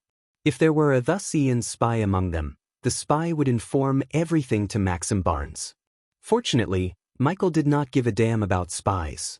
Overwhelming power could always beat strategies. When the soldier returned, General Bryce opened the parchment. Michael saw the map of Northgard. The majority of the kingdom was lush forests and rivers. Michael wondered why Maxim Barnes targeted Northgard because he always coveted a natural resource in a kingdom that he waged war against. Zulon was a metal-rich kingdom, while Suvan was the breadbasket of the Azer continent. Instead of guessing it himself, Michael questioned King Gunnar. Why did Maxim Barnes target Northgard? What do they have in abundance? Asked Michael. Nov Elbeen. Com, that's the same question we had. Maxim Barnes always has something in his mind. Northgard didn't specialize in anything. They are just a regular kingdom. It has many water resources, but I don't think that's something Maxim Barnes is interested in. He has plenty of lakes and waters in Ithilien. Speaking of Ithilien, what is the state of the mind of Ithilien natives? Asked Michael. Ithilien fell to Thusia first. King Maxim Barnes turned this kingdom into the new Thusia. It was a bold and unheard move of Maxim Barnes. No king had ever sold his kingdom and relocated it to another place, let alone a continent. The reason, however, simple: the cosmic stream was in Ithilien. Even Ithilien people had no idea they were sitting on an energy source that could change the fate of the world. This chapter upload first at Novel.bin. Net. If you want to read more chapters, please visit Novel.next.com to experience faster update speed. For the first few months, those people struggled against the new authority. But Maxim won over the people. He managed to develop the kingdom out of bones. As much as I hate him, he turned a once poor kingdom into one of the richest in the world. So naturally, people began to accept him as their king, said Gunnar. I heard they even throw parades showing their joy. So don't count on the people or army of Ithilien to fight against Maxim. There is no Ithilien anymore. Michael couldn't disagree with General Bryce. Of course, Maxim Barnes would keep the Ithilien people happy. In fact, he would develop every kingdom under his rule and make them a superpower. That was the reason why Michael was building an army quickly. He wanted to get rid of Thusia before the people accepted Maxim Barnes as their ruler. Even if he was the half-immortal, fighting the people of 4 kingdoms would be a headache. Now, back to the topic of Northgard. It's highly likely Maxim Barnes knows something we don't, said Gunnar. That's why we are going to rescue the prince, said Michael. Then we need a plan of attack, said General Bryce. I have a plan. Michael rose from the sofa with a smile on his face. Attack. Asterisk asterisk asterisk asterisk asterisk asterisk asterisk asterisk asterisk asterisk asterisk asterisk. In a blink of an eye, the around General Bryce changed. 1 second he was standing in the throne hall, and the next he was floating above a lush, thick forest. The forest was endless, thick, and young. Its canopy was marked by hazel, pine, and fir. Sufficient twinkling lights burst through their crowns for a diversity of plants to consume the nut and seed-covered grounds below. Thin tree limbs dangled from every tree, and a medley of flowers, which claimed remnants of light, added some bright touches to the otherwise monotone backdrop. A variety of wild noises, which were caused by foraging animals, added life to the forest and were out of sync with the occasional sounds of breaking twigs beneath the feet of larger animals. When General Bryce focused on his surroundings, he heard the sound of horses galloping. Shoo! Michael shushed as he slowly flew through the canopy. General Bryce and Michael noticed 2 cages pulled by horses slowly galloping on the man-made path. For an escort party, they were pretty small. It seemed like the Thusians didn't want to draw so much attention. Michael and General Bryce used the foliage and canopy to their advantage. The Thusians didn't know they were being followed by 2 intruders. I count 8, General Bryce whispered. To Michael's surprise, they all were at the soul-refining stage. If General Bryce, a soul-refining stage warrior, were to fight the group, the outcome of the battle would be General Bryce's death. However, the power gap between a soul refiner and a half-immortal was huge. Michael calmly increased his speed. His targets were the 8 soul-refining stage soldiers riding horses. General Bryce suddenly heard an otherworldly whistling noise soon. Dark beams shot out of Ghost's eyes. General Bryce wouldn't have seen the black beam if it wasn't for the torches lit atop the cages. To General Bryce's surprise, the black beams penetrated the soul-refining stage soldiers. The beams zigzagged from soldier to soldier, putting a hole into their heads. Ding! Congratulations to the host for killing a soul-refining stage level 4 warrior. The reward is 300,000 experience points and 6,000 badass points. This chapter upload first at Novelbin. Next thing. Congratulations to the host for successfully being a badass. The reward is 5,000 badass points. Ding! Congratulations to the host for killing a soul-refining stage level 4 warrior. The reward is 300,000 experience points and 6,000 badass points. Ding! Congratulations to the host for successfully being a badass. The reward is 5,000 badass points. Ding! Congratulations to the host for killing a soul-refining stage level 4 warrior. The reward is 300,000 experience points and 6,000 badass points. Ding! Congratulations to the host for successfully being a badass. The reward is 5,000 badass points. Michael ignored the system words sound in his head. The soldiers fell off the horses with a thud. They didn't even have time to shout. Instead, their horses neighed loudly. The horses were terrified. General Bryce saw several tiny bolts of lightning shooting out of Ghost's fingers, hitting the chains connecting the horses to the cages. When Michael's feet touched the ground, he noticed several figures inside the cages mumbling. Their heads were covered by a black cloth, while their hands and legs were shackled by metal chains. "Prince Devarius, are you inside the cage?" asked General Bryce. They counted 10 hostages inside the cages. Each cage contained 5 prisoners. Michael heard a loud mumbling from one of the cages. He walked toward it to see one of the prisoners shaking their metal chains frantically. Michi sent a bolt of lightning to the metal lock on the cage. Sparks flew as the lock exploded into bits and pieces. General Bryce quickly opened the cage. Yet again, Michael fired the dark beams. This time, it traveled through the chains around the prisoners. Finally, General Bryce helped the prisoners out of their cages. "Prince Devarius, it's General Bryce." "We got you." General Bryce removed the black cloth on one of the prisoners' heads, revealing a dark-skinned man with a thick bushy beard. A cloth wrapped around his mouth underneath the cloak to prevent him from screaming. Prince Devarius stared at Michael and General Bryce in shock. Prince Devarius was a few inches taller than Michael. His body was riddled with scars. No one would tell this man was a prince by the looks of him. "I didn't think you would come to save us," Prince Devarius said in a thick accent. He looked around at the Wuxian bodies before spitting on the ground. To this moment, Devarius did not try to see through Michael's cultivation level. "Who is he?" Devarius looked at Michael. "That's Master Ghost. Our ally and the one who just saved you," said General Bryce.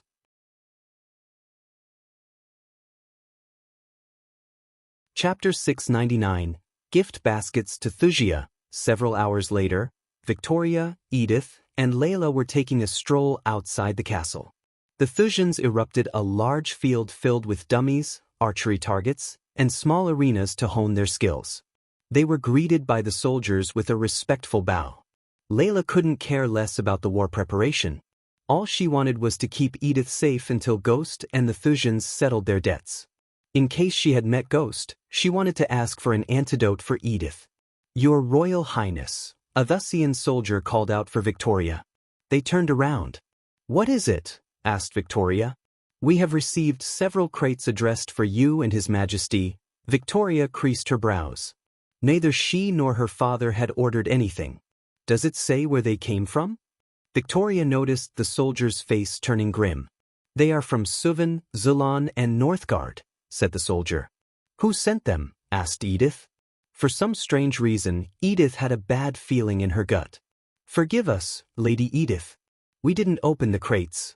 Maybe there is something inside which could tell us who sent them to us. Lead us to them," ordered Victoria. With a bow, the soldier led the way to the crates. As per the protocol, the Wuxian soldiers kept the crates outside the castle in an area protected by various runes. The crates were kept in an open ground.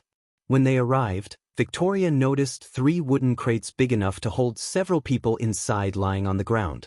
Several dogs barked at the wooden crates while the mages adorned in crimson-red robes remained a few meters away from the crates, ready to cast spells in case the wooden crates exploded. "What is that smell?" asked Edith. Her nose twitched. "Blood," Layla answered her simply. The closer they got to the wooden crates, the more Layla smelled the stench of blood. Victoria walked around the crates for a moment. "Your Royal Highness, please don't get too close," one of the mages asked Victoria, only to get completely ignored. "Open this one." Victoria pointed at one of the 3 wooden crates. One soldier nodded as he cautiously walked toward the crates. Several soldiers armed to the teeth clenched their swords, preparing themselves to jump in front of the princess as soon as if something jumped out of the crates. Edith slowly moved closer to Layla. She even grabbed Layla's hand. The soldier took a deep breath before slowly pushing the wooden crate's top. As soon as he pushed it aside, they were all stunned by what they saw inside. The soldier who opened the crate felt a chill running down his spine. Edith squealed as her face turned pale. Several mutilated body parts showed together inside the wooden crate. The strong stench of blood and burnt flesh nauseated their senses. Maddox, among the mutilated body parts, a head was in the center. Victoria immediately recognized the head despite the blood on the face. Edith shivered. His eyes and mouth were wide open. It was obvious he died of great pain and shock.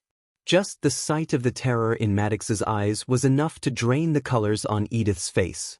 Even the seasoned warriors felt a chill seeing mutilated bodies and one of their most powerful generals' head. Who did this?" Edith stuttered. To Edith's shock, Victoria put her finger inside Maddox's mouth. She pulled out a piece of paper shoved into his mouth. She slowly opened the paper. As soon as her eyes fell on the paper, she clenched her fist. Veins popped out on her face, and her eyes turned red. This chapter upload first at NovelBin.net. If you want to read more chapters, please visit NovelNext.com to experience faster update speed N0VL next. "Ghost," she growled. Edith's heart skipped a beat. "Open the others," Victoria ordered. All the soldiers could sense the murderous aura from Victoria.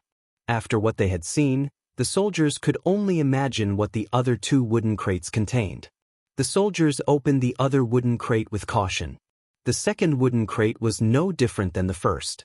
Melted armors and charcoaled skeletons were neatly placed inside in the shape of the letter G. Although the skeletons were far beyond recognizable, the crest of Wuxia was still visible on the armors. The soldiers shivered, looking at the ash on the bottom of the crate. Victoria trembled in anger. She never expected Ghost to kill her men and send their bodies to her like this. The Abras she knew couldn't have done this. He was kind and naive. Deep down in her heart, she felt remorse for killing him. But not anymore. Now, she only felt regret. Regret for not taking his head. She turned her gaze to the last wooden crate. The soldiers slowly opened the crate. Unlike the other 2 crates, the third crate contained relatively fresh and less mutilated bodies. These soldiers all had holes in their heads. She knew these soldiers. In fact, she hand-picked them to capture Prince Devarius in Northgard. Every single one of them was at the soul-refining stage, yet they died the same as the rest. Edith, on the other hand, shivered. She knew Ghost was ruthless, but never in a million years had she thought him this brutal. He massacred these soldiers without a shred of mercy. Moreover, he mutilated their bodies, put them in wooden crates, and sent them to Wuxia like gift baskets. He was sick. Even Layla was surprised by the show of pure viciousness. It showed the extent of rage in Ghost's heart. She doubted anyone or anything could stop him from exacting his revenge against the Wuxians. "Your Royal Highness." At that time, another soldier descended from the sky. He sweated from head to toe.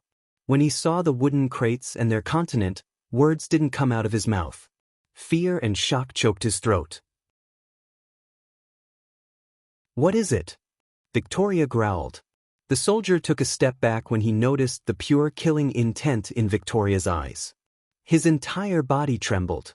It was not like he was bearing a piece of good news. He didn't want to upset the princess any more than she was already. But he managed to muster up his courage. Your Royal Highness, we. The soldier's voice trailed off as he couldn't finish his words. We have lost Zilan and Suvan. They had retaken the cities we conquered. The moment the soldiers heard these words, their hearts skipped a beat. Unlike Victoria, many of the soldiers didn't know Ghost's sword to destroy their kingdom and reach the half-immortal stage. The last time they heard, they were winning the war. So they wondered how the hell did they lose Zilan and Suvan. Our spies, they reported that a group of Zilan soldiers cut out soldiers' heads, stuck them in pikes, and paraded their mutilated corpses throughout the cities we conquered. The soldier swallowed a mouthful of saliva. Many gasped after hearing the soldier. They also said the sky itself rained down fire upon our men, the soldier stuttered. Your Royal Highness. Say the word, we will retake those cities in a few days. A loyal soldier stepped forward. After seeing his comrades' mutilated bodies, he wanted to avenge them. Not only him but many shared the same thought. They all stepped forward despite the show of terror. Fools, Layla snickered inside. Suppose they met Ghost, he would kill them in a heartbeat. They stood no chance against a half-immortal. To be honest, Layla didn't think anyone in Thusia could defeat Ghost unless King Maxim Barnes still had something up his sleeves. No, Victoria snarled. Tell the entire kingdom Ghost, our former leader of the Thusian Alchemy Guild has waged war against Thusia. Show our people what he did to our men. It was a fine move by Victoria. Once the people had seen the brutality of Ghost, the people would brand Ghost as evil who must be gotten rid of. They would offer their undying support to the soldiers, and this would boost the army's morale by bounds. Many youngsters would sign up for the military to fight Ghost. If Ghost wanted a war, she would give him one. Ghost. The soldier looked confused but ultimately nodded his head. Yes, Your Royal Highness, and Victoria's gaze swept across the remaining soldiers. Bolster our defenses. Gather all the rune masters. I want our capital to be safe and secure. No one suspicious gets in or out of the gates. If you see anything out of the ordinary, report to me ASAP. This chapter upload first at Novelbin. Net, yes, Your Royal Highness. The soldiers bowed deeply before flying away in all directions. After issuing her orders, Victoria quickly entered the castle. She did not want Edith and Layla to be in the open. It wasn't beneath Ghost to try to assassinate them in the open just to scare her soldiers. Vicky, what are we going to do? Asked Edith. Her voice stuttered because of the fear in her heart. We are going to do nothing. It's my fight. I will fight for Thusia. You stay with your sister, said Victoria. To her surprise, Edith stomped the ground. No. You saw what he did to those poor souls. I won't let you face him alone. Let me help you. Do you hear yourself, Edith? Layla interjected. He is a half-immortal, and you just reached the core strengthening stage. How can you possibly fight him? Edith shook her head. I won't be alone. I have you, Vicky and Noah. You're out of your mind, Edith. This is my fight, and I will not put you in danger any more than I have already. Victoria disagreed with Edith. You don't have to fight. I can fix this. Edith's words stunned both Layla and Victoria. She quickly turned her gaze from Victoria to Layla. Novel top 1. Orgy, Layla, do you remember you made me a promise to give me one thing, anything I ask? Layla remained silent, but her silence was enough for Edith. I want to meet Ghost. Are you crazy? Victoria almost shouted. Listen to me. I can change his mind. I know I can. Layla, you promised me. Now keep your promise, Edith sternly said. Layla hesitated as one would expect. How could she let her sister meet someone who's hell-bent on destroying Thusia and her best friend? Edith dash. Shut up, Victoria. Edith raised her voice, shocking Victoria. It's either you're setting up this meeting, or I can teleport to Zilan and meet him myself. Make your choice, Layla. Edith gave an ultimatum to Layla. But I will be with you all the time. If you agree to that, I will take you to meet him. said Layla. Layla, are you serious? Victoria couldn't believe Layla actually agreed to let Edith meet Ghost. She will be safe. Besides, she needs to learn some things can't be settled peacefully. The novel will be updated first on this website. Come back and continue reading tomorrow, everyone.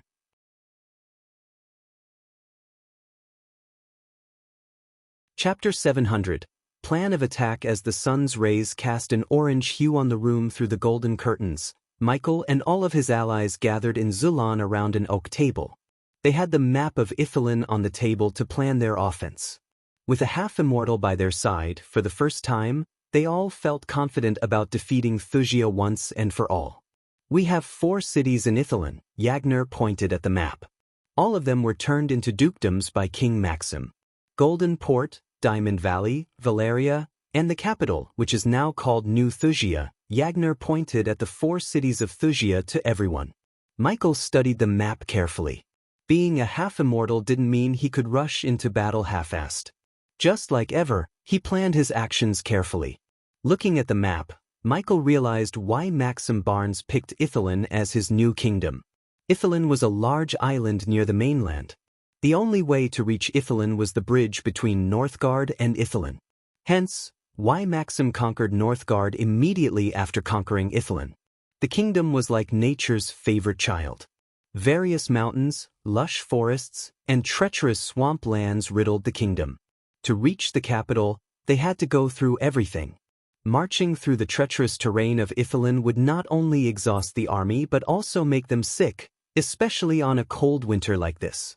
Let's assume we take over Northgard, marching our armies through this bridge. Yagner placed his finger on the bridge. It's suicidal.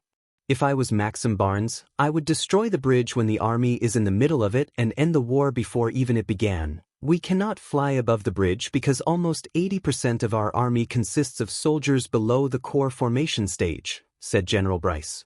Michael broadcasted their meeting using the spider on his neck for Vidora to see in the dark forest. He valued Vidora's input as well, especially Kane's.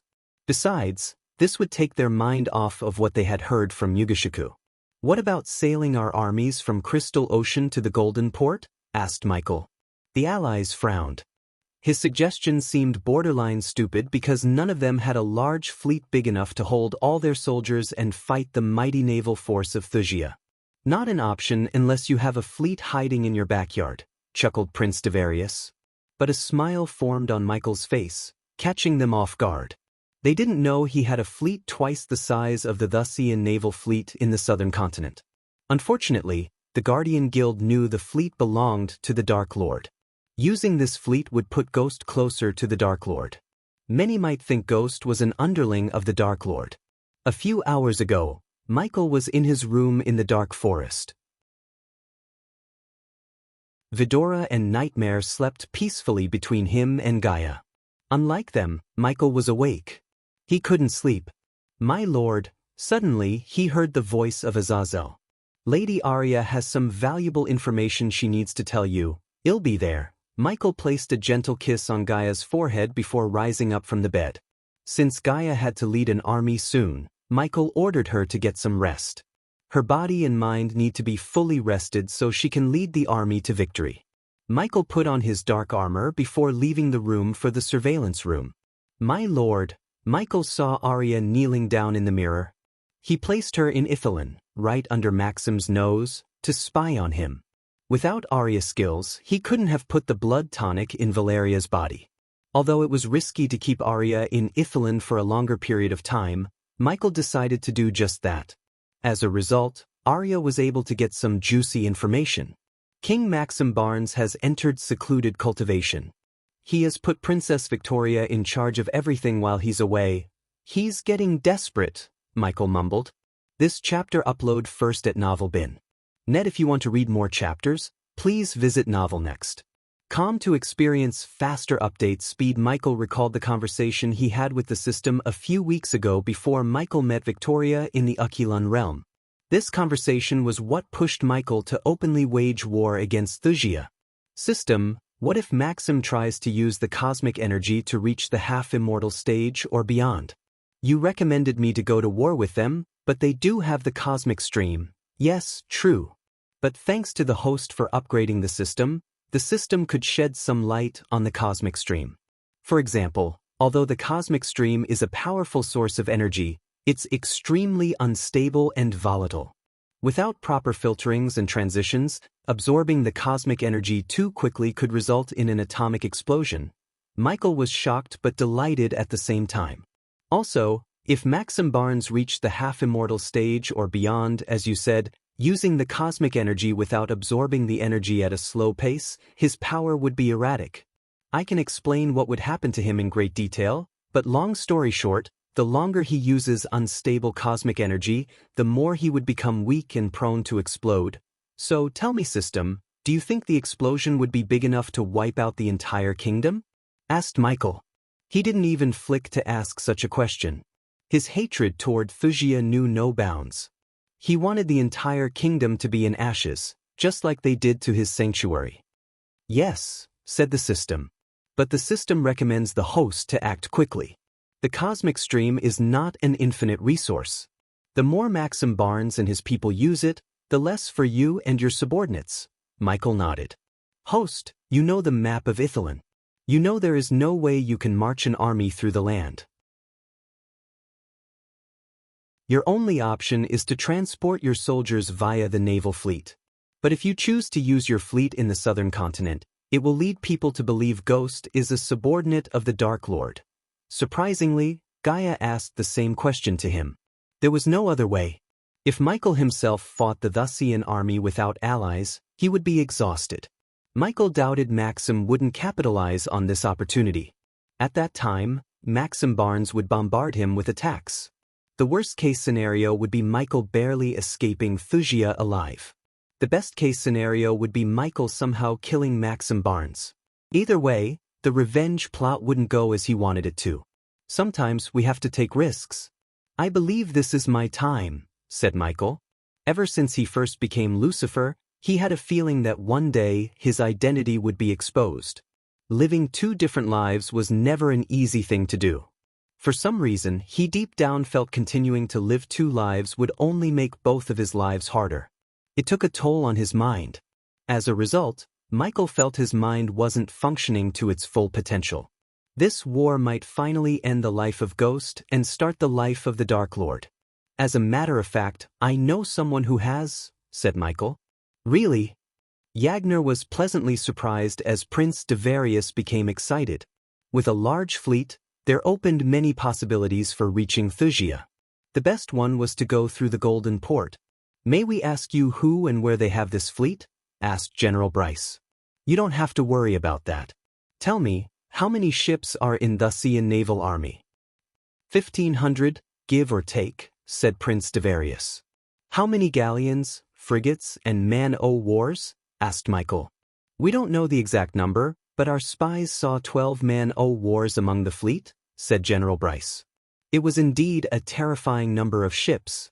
But, thanks to Corey and the fleet of pirate lords, Michael had almost 2,500 ships. This chapter upload first at Novelbin. Net, I can muster 2,000 ships. Once again, Michael's words startled them. The way he said it was so simple, as though it wasn't a big deal for him. But throwing them against the Wuxian naval army will be a waste. At best, we will have a few hundred ships stay afloat, and at worst, it would be a stalemate. No, we need to tilt the balance to our side somehow. I have to agree with her, Prince Devarius sighed. He might be hot-blooded, but he wasn't stupid. Everyone in the room knew being at stalemate was just as losing when it came to Maxim Barnes, who seemed to have several trump cards up his sleeves. Where do they keep all these ships? If we can launch an air assault and destroy these ships, we can really hurt them, said Gaia. That's where the problem is. No one knows where he keeps all those ships. It's a fucking mystery, Devarius let out a frustrated sigh. He must have those ships somewhere close by, somewhere close to the seas around Ithilien, Gaia pondered. A pocket dimension, said Michael. Think about it. You cannot hide 1,500 warships from the outside world. It's impossible unless King Maxim keeps all those ships in a pocket dimension. When he needs them, he could summon them. Ghost's words made sense to them, yet at the same time, they made them sulk. The reach and resources of Maxim Barnes terrified them. "How do we know this for sure?" asked Prince Devarius. "We launch a phony naval attack on Golden Port. The ships must come and go somewhere. We monitor the ships, place a spy and get the location of these ships," said Gaia. "In 3 days we will attack the Golden Port. I assume you can get a small fleet by then," Michael nodded at General Bryce. "The attack needs to be big enough for the Thusians to take out their big guns," said Prince Devarius. "It will be," the smile on Ghost's face reassured them. Prince Devarius respected Ghost without even knowing him because of the hatred he saw in Ghost's eyes. It was several times more than any of them had toward Thusia. "I can be the spy who boards one of their ships," said Prince Devarius. "No," Gaia immediately shook her head. "I need you to lead Northgard soldiers. They need to see their leader on the ground with them. Plus, we cannot afford to lose you." "She is right." Yagner and General Bryce agreed with Gaia. "Then who is going?" asked Prince Devarius. "We each send one of our own." "The more, the merrier," said Michael. "The novel will be updated first on this website. Come back and continue reading tomorrow, everyone."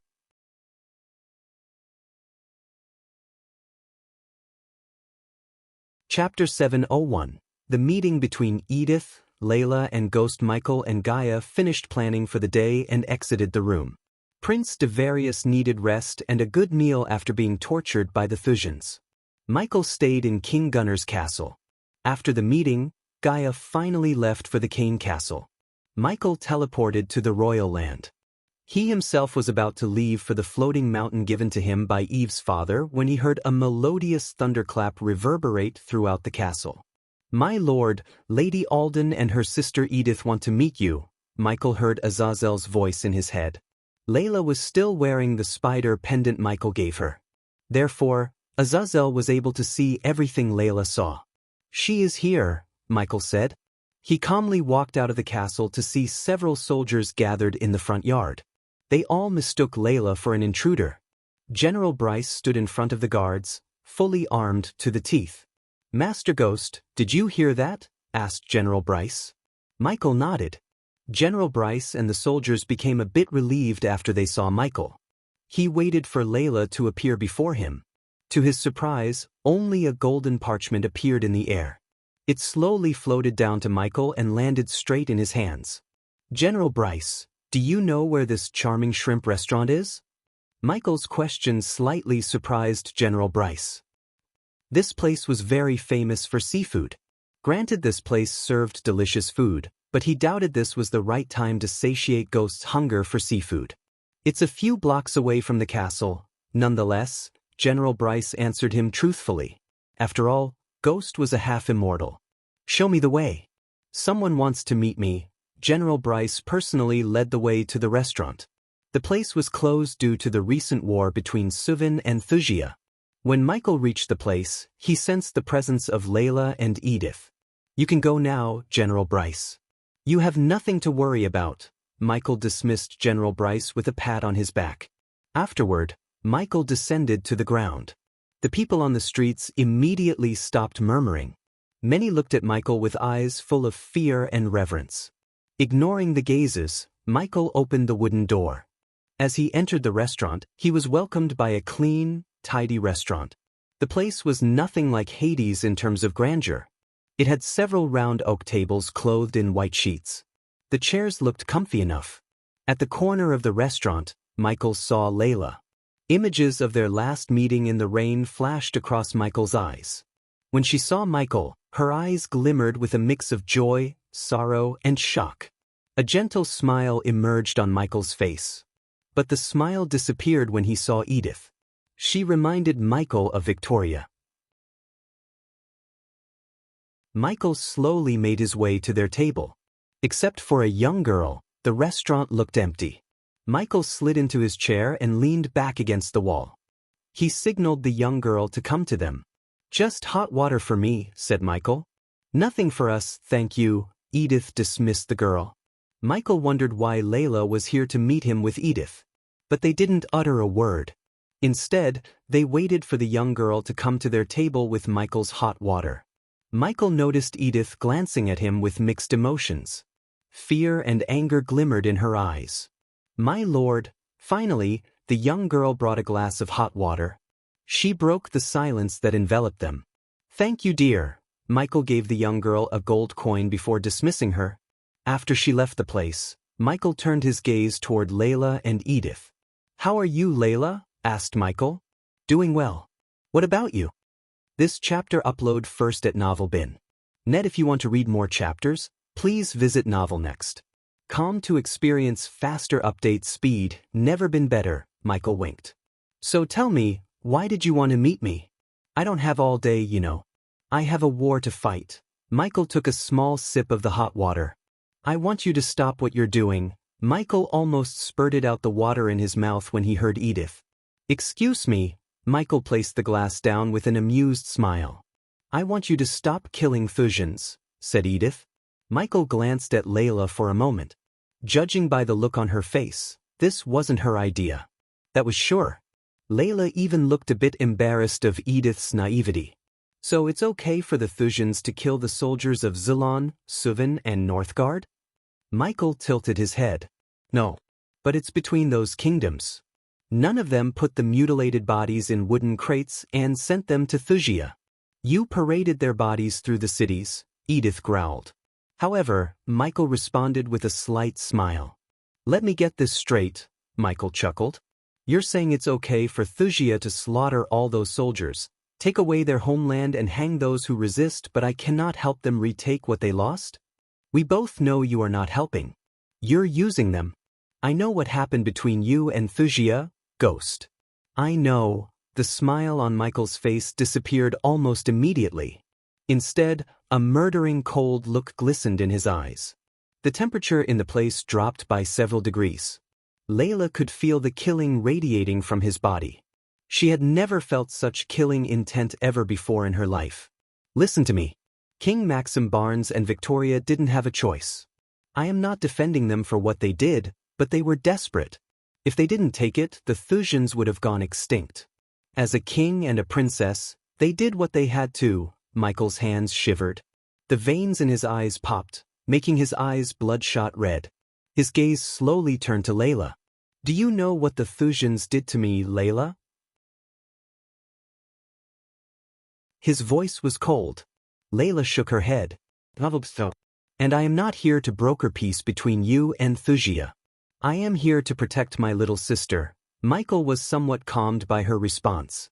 If Layla knew what the Thusians did to him and came here to ask him to forgive the Thusians, this meeting would have gone in another way. Have you lost anyone you loved and cared for, Edith? Asked Michael. Edith felt lucky that she didn't. But she didn't dare to say that. 135, said Michael. This chapter upload first at Novel Bin. Net, not all of them were grown up. You said they had no choice, right? Do you know who else didn't have a choice? A 6-month-old infant. I can still hear its cries. They slaughtered everyone, but their deaths weren't quick. The Thusians took their time. Layla noticed Ghost's eyes welling up. 12 hours. They killed my people one by one. Their blades didn't discriminate between children and women. They made a bonfire and threw the bodies into it one by one. Are you telling me the Thusians did that because they had no choice? Look me in the eyes and tell me your friend didn't have a choice to spare the infants. Edith was speechless. Every time I close my eyes, I hear their screams, and I see the elders who raised me burning alive. But it's not their fault. It's mine. I fell in love with a conniving snake. When she stabbed me in the heart, she would have gone deeper, ending my life then and there. He became colder. Layla always preferred peace over war and violence. After hearing what the Thusians did to Ghost and his people, she didn't think the Thusians deserved peace. You are no different than the soldiers who massacred my people. In fact, you're the worst. Michael's words were as cold as a dagger. For the first time, Michael felt disgusted just by looking at Edith. You knew everything and you still think Thusia is better. If I am evil for killing scum like Thusians, what should I call you for sympathizing and supporting mass murderers? You can call me whatever you want. But this war will only lead to the destruction of countless lives. Michael burst into laughter. In my life, I have never met such a hypocritical girl like you. Did you bother to tell your friend this? Are you kidding me right now? But suddenly his smile disappeared. He slightly leaned forward. The reason you're not dead is because of her, Michael pointed at Layla. As much as I want to end your life, I am not going. As long as you don't get in my way, I will ignore your existence. I don't give a flying fuck about what the reason behind what they did to my people was. This war will happen. And when I am done, Thusia will become history, a dark page in the history. Edith shivered, listening to him. Even Layla felt a chill running down her spine. Any oblivious man could tell there was no stopping Ghost from fighting Thusia. The battle between Thusia and Ghost could end only in one way, death of one. Without the Council of Immortals or any rogue immortals of the Great Eight clans to stop him, he was nearly unstoppable. What about the people in Thusia? Are you going to kill them too? Asked Edith. If they stand in my way, I will slaughter them in a heartbeat. So you better make sure they don't. Edith and Layla were speechless. Layla knew Ghost was not a goody two-shoes, but she also never expected him to slaughter innocent people to get his revenge. Judging by his tone, he wasn't lying. He was willing to kill anyone without exception. His hatred toward Thusia ran deep. Layla finally realized that. Tell that bitch her downfall is here. Michael rose from his chair. He didn't want to meet Layla again like this, but her naive sister made it this way. Without bothering to spend any second in their presence, Michael turned around to leave. I will stop you from hurting Vicky and her family, Ghost. One way or another, Michael heard Edith's words when he turned around. Humph, Michael snickered. I can kill you with a snap of my finger. So try to save yourself first. Michael walked away from them, snapping his fingers continuously. Every time he snapped, Layla's heart skipped a beat. She was afraid one of them could end Edith's life. Edith and Layla remained still. Eventually, Edith snapped out of her deep train of thought. There is only one way to stop him, said Edith as Layla slowly turned her head toward her. I am going to brand him as the Dark Lord and let the Guardian Guild take care of him. The novel will be updated first on this website. Come back and continue reading tomorrow, everyone.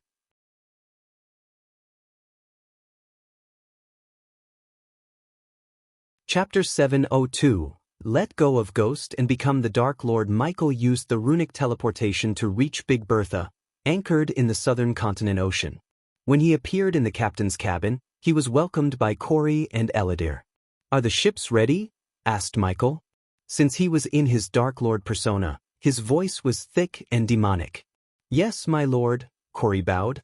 Michael quickly flicked his wrist as several golden scrolls appeared on the table between them. Give them to the crew. After launching an attack on the port, they should immediately use these scrolls to get the hell out of there. They will sink their ships, said Michael. He didn't want the pirate crew to lose their lives unnecessarily. That was the reason he spent badass points to buy teleportation scrolls for them. However, the same couldn't be said for the ships. They had to be sunk. 10 ships, waiting for your orders, my lord. But I still don't understand how we are going to sail to Azer in a few days. It'd take at least 4 months to reach there. That's if the wind was on our side. Corey furrowed her brows. Michael turned his gaze toward Eladir. With another flick, he retrieved another parchment. Unlike the teleportation scrolls, the scroll in Michael's hand was sky blue. It glistened in the candle lights. I think you can create this array. Michael tossed the parchment to Eladir. When the dark elf opened the scroll, he was stunned. His eyes glistened with surprise. This is... Eladir's voice trailed off. Follow the steps and create the array. It's only one way, so it shouldn't be too difficult for you. Eladir was still in shock. He had never seen such an elegant array design in his life. Furthermore, the array was extremely advanced in nature. Judging by the runes, Eladir could tell the array work using the arch-energy crystals. He wondered, where did the Dark Lord get this array from? Did he design it by himself? Eladir asked himself. The Dark Lord was a terrifying existence. In a short amount of time, he had seen the Dark Lord perform several miracle-like feats. Give me a day and I'll be ready, Eladir finally said. Corey, put your most loyal men. I don't want any of them to breathe a damn word about this. After teleporting from the ships, this attack didn't happen. Got it? Yes, my lord, Corey bowed before leaving the room. After she left the room, Michael removed his mask, revealing his real face. Sit. Michael gestured at Eladir to take the seat before him. Seeing the grave look on his face, Eladir sat before him.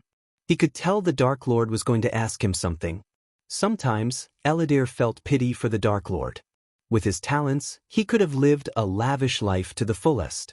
Yet because of the Sky Hall and a prophecy, the Dark Lord had lost everything. The weight on the Dark Lord's shoulder was tremendous. Anyone else would have been broken by the pressure, but not him. What is it? Asked Eladir. That obvious, huh? Michael let out a tired smile. Eladir nodded.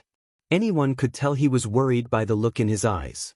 Do you think letting go Ghost and embracing the Dark Lord completely is a good move? Eladir took a deep breath. He took several long moments to think about it. Silence fell over the room. Yes. Finally, after long deep pondering, Eladir nodded. This chapter upload first at Novel Bin. Net if you want to read more chapters, please visit Novel Next. To experience faster update speed, sooner or later, you have to accept who you truly are, my lord. You are not mortal Ghost. You're a god. You are the Dark Lord. The prophecy cannot dictate what you do, you can change it. But you cannot change who you are. The sooner you fully embrace the real you, the better. After all, living two lives and keeping your identities separated is taking a toll on you. I can see that, explained Eladir. I have a feeling this war is going to reveal who I am to the outside world. Then it's going to happen, my lord. As I said, you're God. So it's only natural you possess some kind of ability to foresee the future, Michael nodded. Eladir's words made sense. His instincts always kept him out of trouble, even in the worst of situations. I only fear those people who helped me, Eladir. When the world learns Ghost is the Dark Lord, I don't want those innocent people to pay the price for helping me. If that's what's making you worry, don't. The Sky Hall or the Guardians won't go after them. Of course, they will interrogate them using truth pills, but that's a good thing. They didn't know Ghost was the Dark Lord. So they will pass the truth pill test. I know them better than anyone, my lord. They are the good guys, right? How could they punish people who didn't know anything? Besides, Andreas and Wulfric won't let innocent people suffer because of you. Eladir's words somewhat calmed Michael's mind. He heaved a sigh of relief. Finish the array, Eladir. After this war, we may have to face our enemies head-on. Michael rose from his throne, heavily exhaling. A few hours ago, Gaia reached the outskirts of the Kane family castle. She saw several guards patrolling the area despite the heavy snowfall. The snow was up to their knees. Yet the poor soldiers had to walk through the ice in the cold. Gaia landed at the front gates instead of flying past them. She didn't want the defensive arrays to create an alarm. Miss Elia, the two soldiers guarding the metal gate, immediately recognized her. They bowed with eyes full of respect. This chapter upload first at Novel Next. Is Elder Ashton Kane inside? Asked Gaia as the soldiers opened the gate. For more chapters, please visit Pan 0. Yes. Please follow me. One soldier gestured at Gaia to follow him. After entering the castle, several elders greeted her. By now, the news of Michael reaching the half-immortal stage had spread across all Elon. Anyone who was friendly with Ghost got a huge boost in respect they received from the others.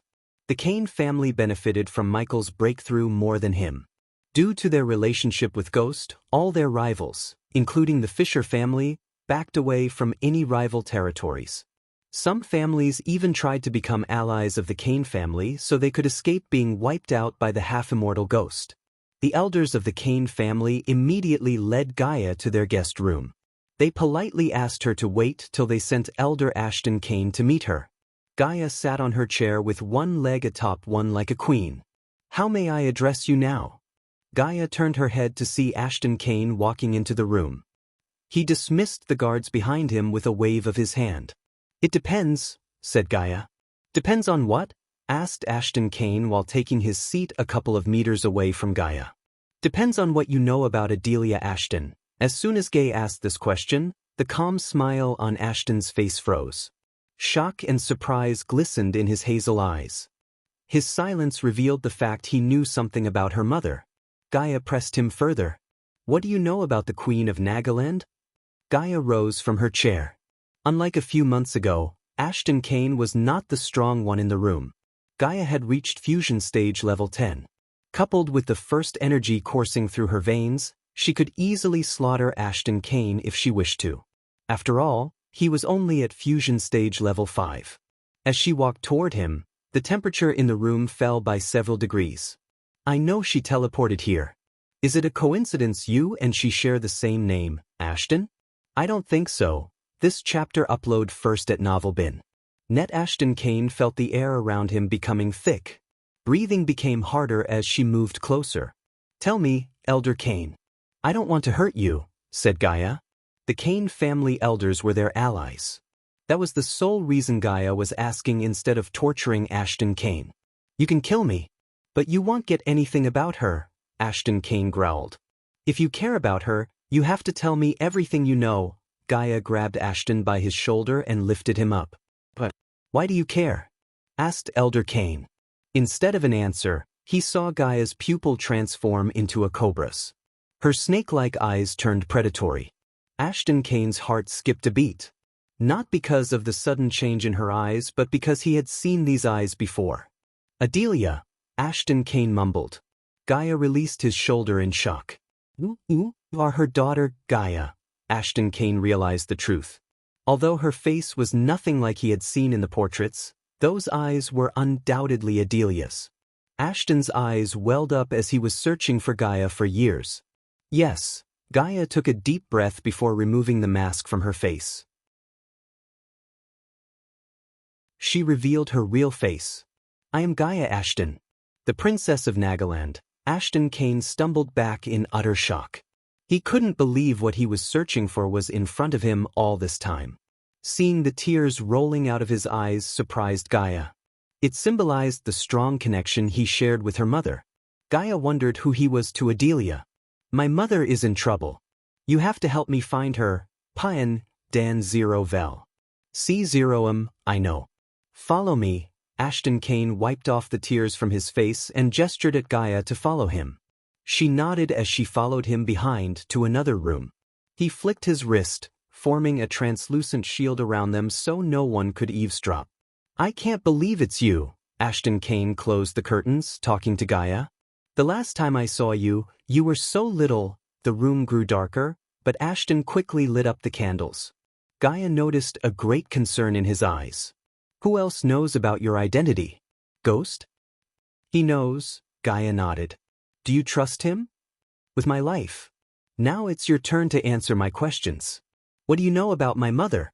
Do you know where I can find her? I don't know where she is. But I can tell you how to find her. The novel will be updated first on this website. Come back and continue reading tomorrow, everyone.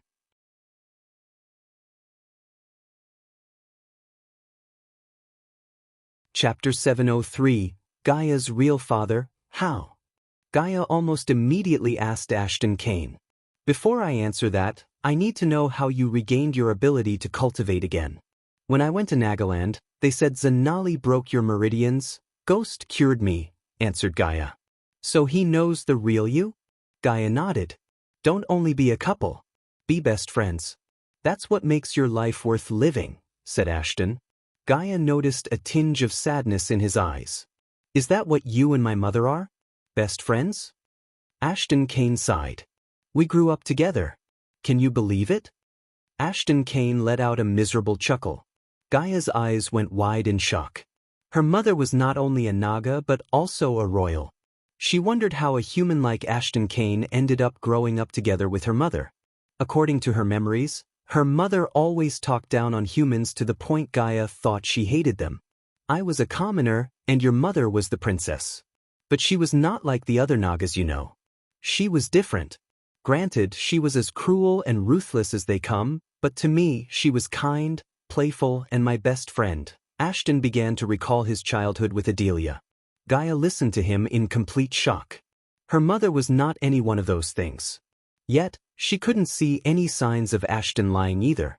Every night, she sneaks out from the castle to hang out with me. I still remember the answer she gave me when I asked why she picked me as her friend. She just shrugged and told me it feels right. Ashton smiled, reliving his memories with Adelia. His hazel eyes welled up. There was not a single day he didn't miss her dearly. My mother sneaks out of the castle. Are you kidding me? Ashton shook his head, laughing. She was not always the Adelia you know. She and I used to prank the kids. She turns into her Naga form, a black cobra with golden stripes. Gaia was once again surprised by Ashton. Adelia's Naga form was one of the Nagaland's secrets, yet Ashton described it perfectly. This meant he really did see Adelia in her Naga form. If her mother let Ashton see her real form, that meant she really trusted him. We scare the kids and laugh at them running to their mothers. It never got tiring. After we grew up, we pretended to be adventurers and fought the beasts in the nearby forests. But one day, everything changed. Your grandma died trying to reach the half-immortal stage. I heard about that. But why did you say everything changed?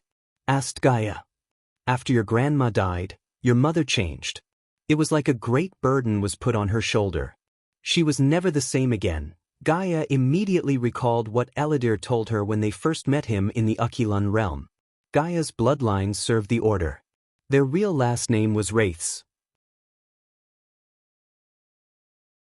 According to Eldri, wherever a Wraith dies, the knowledge and their duty to the Order and the Dark Lord would be passed to the next of kin. It made sense that Adelia felt burned after her mother died.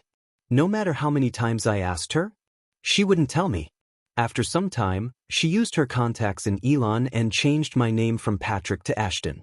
I became Ashton and joined the Kane family. Because of what Adelia gave me, I was able to break through faster than the others. As a result, I became the Elder Kane. Tell me you met my mother after. Not quite. This chapter upload daily at Novel Next. Calm Ashton sighed. This chapter upload first at Novel Bin. Net if you want to read more chapters, please visit Novel Next. Calm to experience faster update speed. She met me, with you in her arms. Gaia creased her brows. What about my father? When Gaia asked this question, Ashton became silent. His eerie silence churned a bad feeling in Gaia's gut. This was 2 months before your mother was married to Caston. Gaia's heart skipped a beat. She couldn't believe what she had just heard. That day, you and your mother were covered in blood. That stubborn bastard didn't tell me what happened. But something bad happened, that was for sure.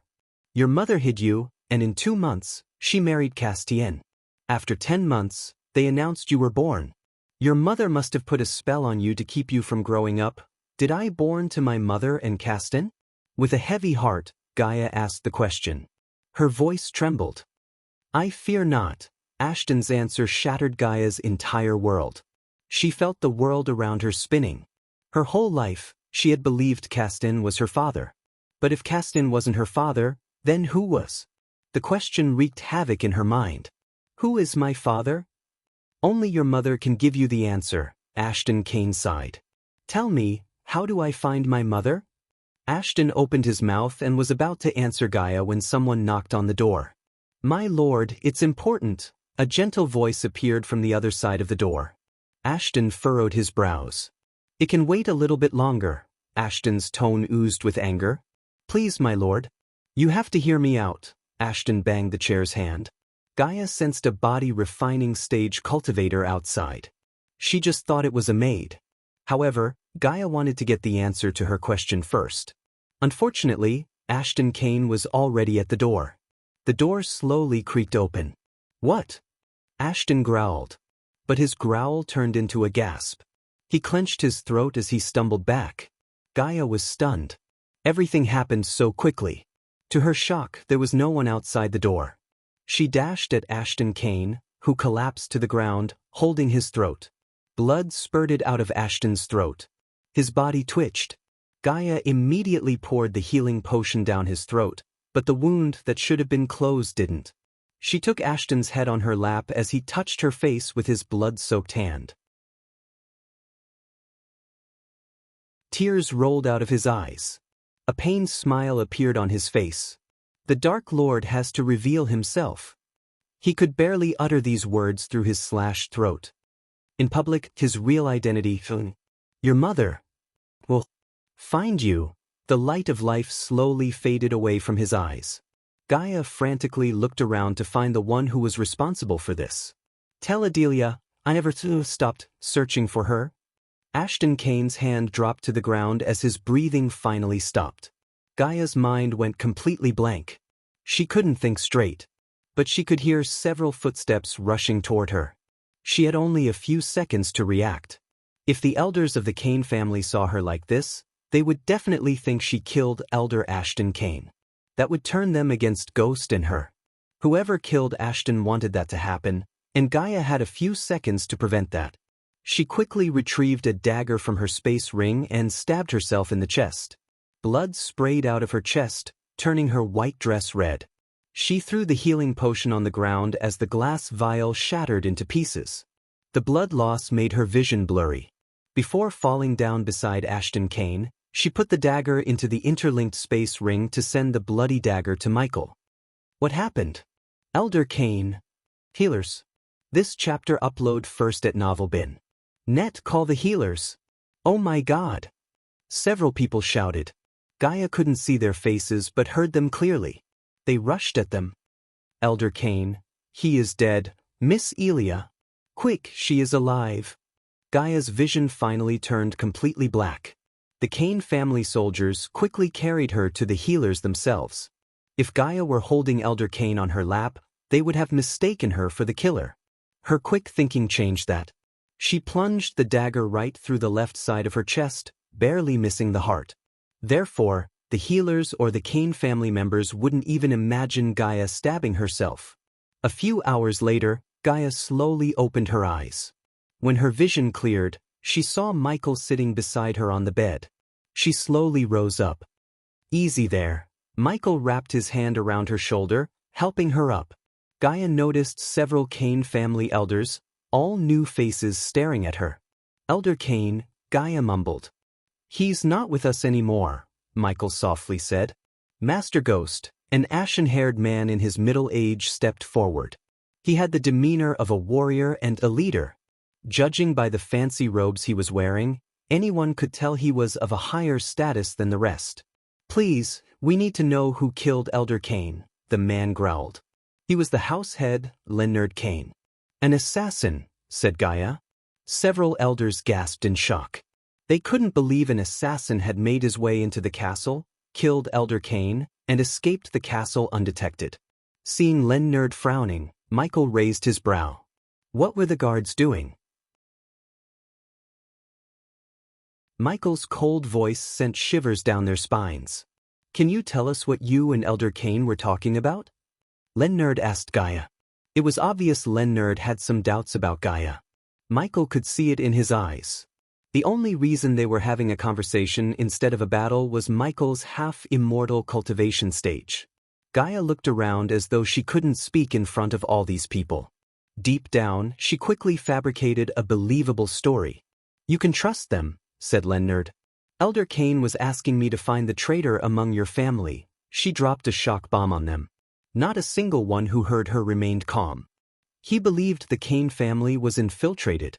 He said he had a list of suspects he wanted me and Ghost to check on. He couldn't trust anyone here. To Michael's surprise, Leonard seemed to have completely believed her made-up story.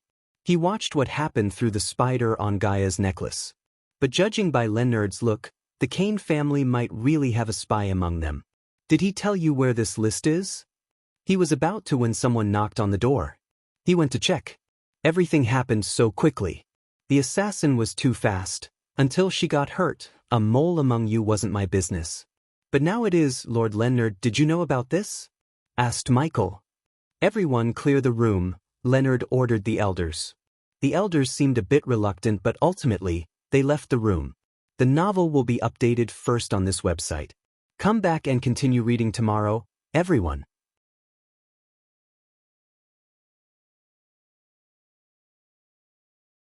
Chapter 704. Everything leads to Adelia Ashton Leonard's side. Fear and shock glimmered in his eyes. It had been several months since he first heard someone dangerous had infiltrated the Kane family. He had been searching for the infiltrator ever since tirelessly. Yet he found no clue. It was surprising and shocking at the same to know Elder Kane was also searching for the infiltrator. On the other hand, Michael couldn't believe the made-up story Gaia threw up turned out to be true. "I've known for a while," said Leonard. Elder Kane was a fusion stage cultivator. By how she described it, the infiltrator must be stronger than him. Besides, he was able to disappear without a trace. "If he didn't stab her, you would have doubted her, right?" asked Michael. Leonard remained silent for a moment. The silence was enough for Michael. He rose from the side of Gaia's bed and walked toward Leonard. "Show me where he was killed." Believe it or not, Elder Kane was a friend. "I will help you avenge him by finding his killer." "Lead the way." Michael gestured at Leonard to lead the way. Seeing no other option, Leonard led them to the place where they found Elder Kane dead. Although he doubted Elia's story, if there was a slim chance Ghost could find the infiltrator, Leonard wanted to take it. The infiltrator had killed one of the strongest members of the Kane family. If he could kill him so easily, none of the others would be safe anymore. Gaia followed Michael and Leonard. She recalled every single word Elder Ashton Kane said to her. Little by little, everything made more sense to her. She always wondered why Castian loved Zanali more than her. Now it was clear to Gaia. Zanali was his real daughter, not her.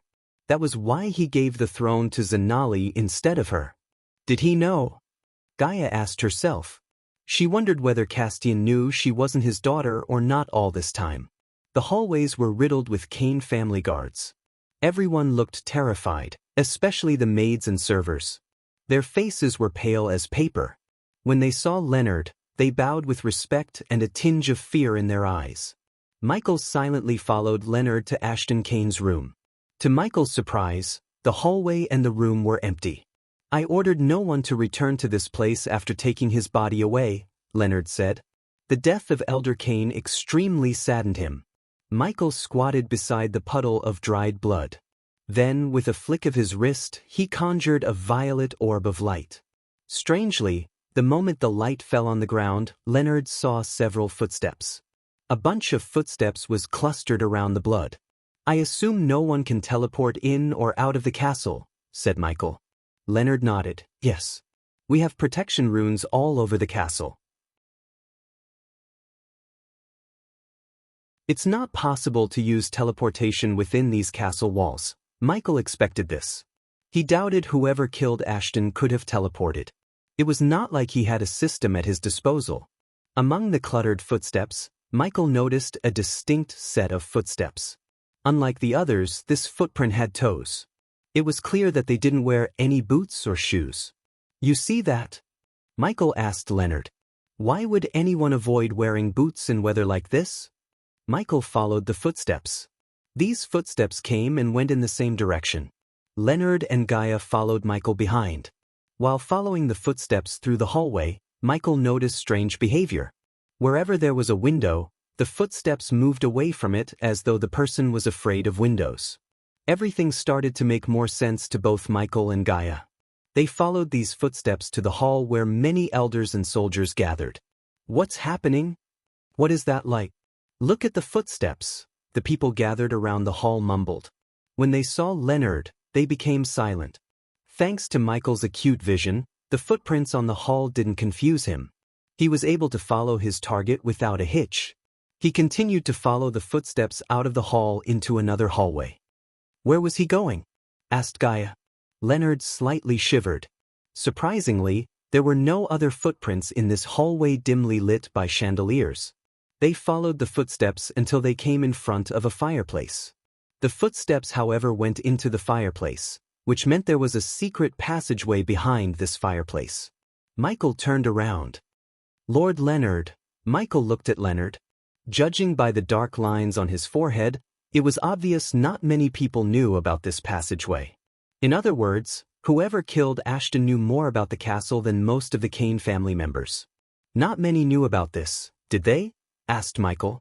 It took a few moments for Leonard to snap out of his deep thoughts and nod. "The cat's out of the bag, Lord Leonard." "Where does it end?" said Michael. "This passageway will lead you to a small fishing island nearby," said Leonard. "I made your job simple, Lord Leonard. Here's how we find the killer." It's highly unlikely he suddenly appeared in the castle and knew about every secret entrance and passageway. On the contrary, he must have spent years here, said Michael as Leonard pushed a brick into the wall. The wall slowly creaked, revealing an opening big enough for a grown man to squeeze through. Gaia entered the passageway first, followed by Michael and Leonard. They continued to follow the footsteps. For more chapters, please visit. The first way to find the killer is if he chooses to return to the castle. I will give you a rune to match a footprint with the one here. When you place this rune on a person, if their footprint matches the one here, it will let out a jade light. Otherwise red. Simple enough? Michael said while following the footsteps. The passageway was dark. Except for the violet light, there was no light source, not even torches. Leonard nodded as Michael continued. There is a good chance he lived among you. So make a list of everyone who knew about this passage. If the killer chooses not to return, summon everyone on the list. Whoever is missing will be your suspect. What if he wasn't an elder but somehow knew about the passageway? Asked Leonard. I hope it didn't come to that, Michael sighed. Why? Asked Leonard. Connect the dots, Lord Leonard. Elder Cain was a fusion stage cultivator, but the killer ended his life in a few seconds. He escaped before she could even see his face. We saw the footsteps avoiding the windows. Leonard did not know the answer. The killer was avoiding the sunlight, and who avoids sunlight? Vampires. Leonard halted his steps. His entire body trembled. Shock and disbelief emerged in his eyes. No, it can't. Are you saying a vampire killed him? No offense, Master Ghost, but this is far-fetched, is it? The Guardian Guild's been hiding the fact that vampires are among us forever. If Elder Cain had found out, they would have killed him to keep their existence among you dark. And don't let these footsteps fool you, Lord Leonard. You might see normal footsteps and think they walked or ran, but in reality, you can't even see when they move. Those bastards are fast, really fast, said Michael. He resumed following the footsteps. He gave Leonard some time to think about everything. Unlike Michael, Leonard and ordinary people were terrified of the vampires. The vampires were nearly impossible to kill without godly skills or a primordial flame. Michael doubted anyone in the Cain family had either. A single vampire could decimate the entire Cain family. Leonard was right to panic and sweat. Let's say you're right. What should we do next? Asked Leonard after long minutes of deep thinking. Nothing, and pretend like you know nothing about them. You will be the next to go if they suspect you know something. So pick a scapegoat and kill him in front of all the family members. Tell him he was the traitor. I recommend you go with a corrupted son of a bitch with various criminal activities, for the clear conscience's sake. But what about the killer? I want that dog killed and hanged for killing Elder Cain, trust me. He will be, Michael growled. Although the killer did not lay a finger on Gaia, he killed Elder Cain, a friend of Gaia's mother. Moreover, the man had answers and now, they had no way to get them. The more they learn about Adelia, the closer they get to these vampires. Michael wondered what the connection was between Adelia and the vampires. Gaia remained silent all the way. She was in deep thought. After learning the truth about her father, she was speechless. Eventually, they came to the end of the tunnel. As Lord Leonard said, they stepped onto a small fishing island. Unfortunately, the footsteps disappeared.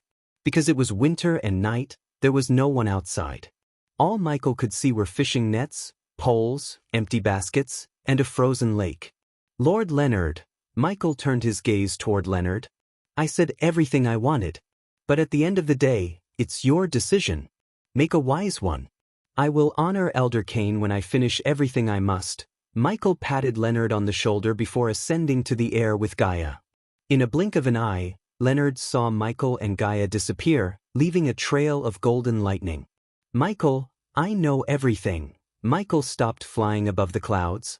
He gently cupped Gaia's face. Finding your mother will answer every question you have, said Michael. But Ashton, he said the way is for the Dark Lord to reveal his identity, Gaia stuttered. She couldn't ask him to reveal his identity to the outside world. It put a target on his back and end his life. Gaia simply couldn't do it. Michael just smiled. It's okay. Didn't I promise I would help you find your mother? Now my job has become easier. Gaia's eyes welled up. He leaned forward, gently kissing her on the forehead. This chapter upload daily at Novelnext. Nothing will happen to your mother or me. It's me you're talking about. Not to rub it on your face, but I am a god, and gods cannot be killed, Michael said with a playful tone to make her smile. What about the god-killing arrows, huh? Don't be too haughty. We still have no clue what those are, she purred. And who has the answer to that question? Your mother. Everything leads to Adelia Ashton. The novel will be updated first on this website. Come back and continue reading tomorrow, everyone.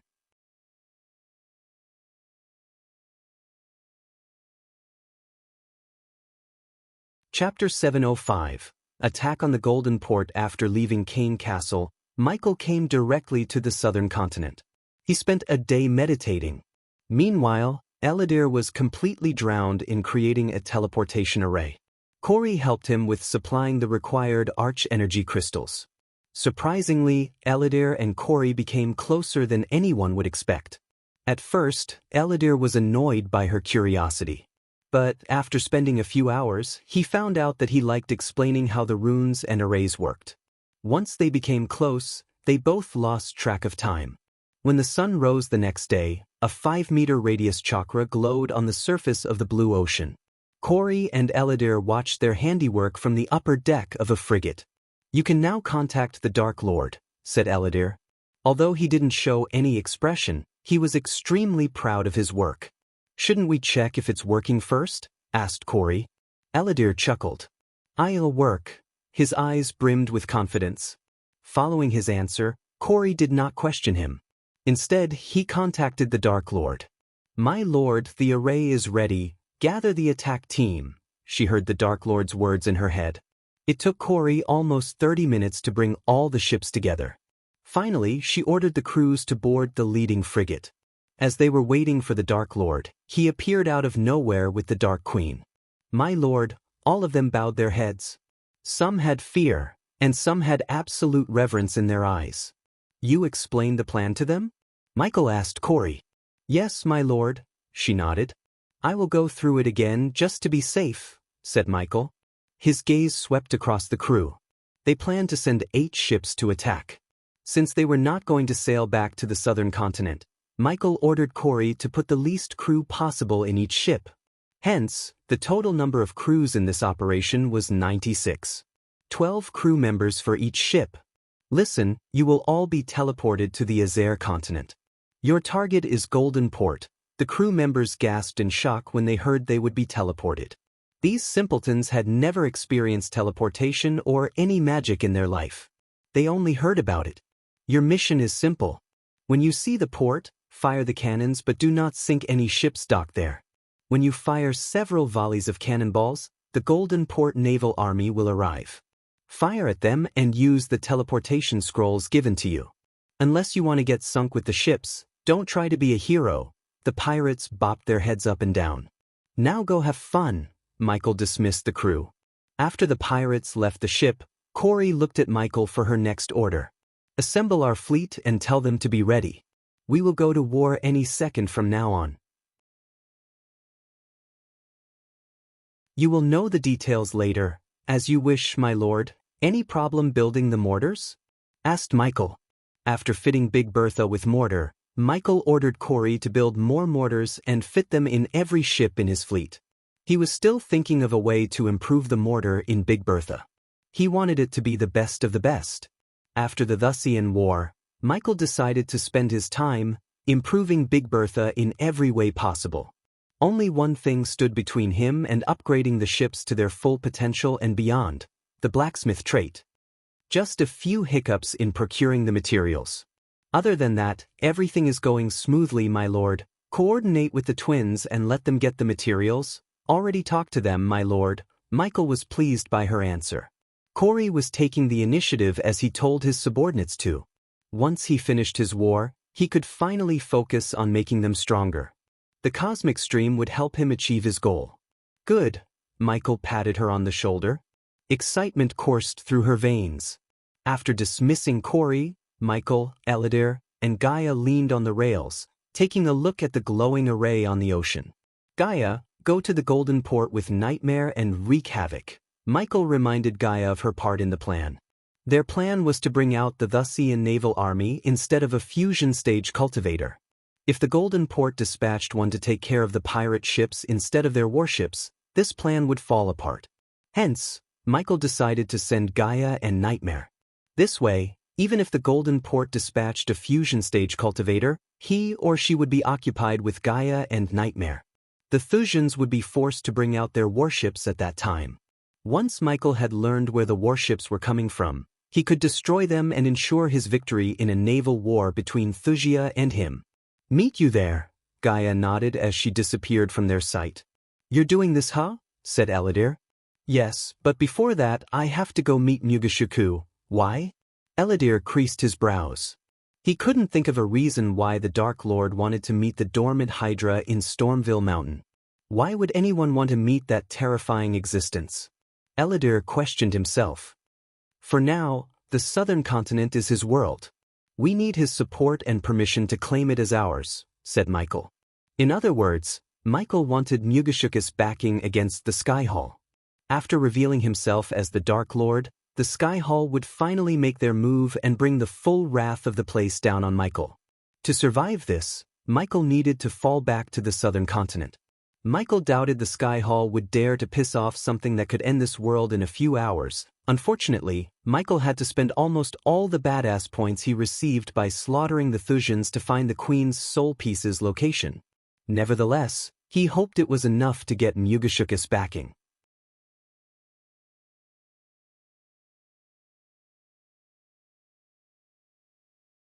The pirates stopped firing the cannons for a moment in utter shock. They were startled by the appearance of a dragon.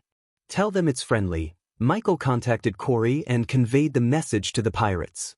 Even from a distance, he could see the pirates scared shitless. They shivered uncontrollably. Nightmare's terrifying roar echoed through the air. The people screamed as loud as they could before running deeper into the city away from the port. Where are you hiding your ships, Maxim? Michael mumbled. His gaze swept across the Golden Port. To this moment, he hadn't seen a single warship of Thusia. Instead, he heard another mighty roar. Michael's gaze immediately turned in the roar's direction. To his shock, he saw another large shadow in the clouds above Nightmare. It was a dragon, only thrice the size of Nightmare. Michael immediately sensed a threat. The dragon above Nightmare was a fusion-stage beast. He was about to fly toward Nightmare when a giant mouth filled with razor-sharp teeth came down through the clouds to bite off Nightmare's head. But a powerful blast of wind pushed the dragon away from Nightmare. Instead, Michael saw Gaia standing atop Nightmare. The hostile dragon roared as the battle between Gaia and a royal dragon finally began in the skies of the Golden Port.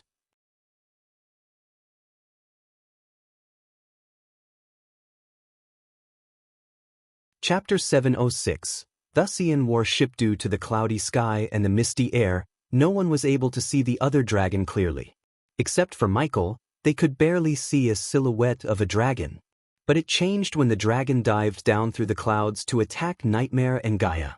Michael noticed two bright amber eyes sit elegantly within the dragon's scaled, long skull, which gave it a fierce-looking appearance.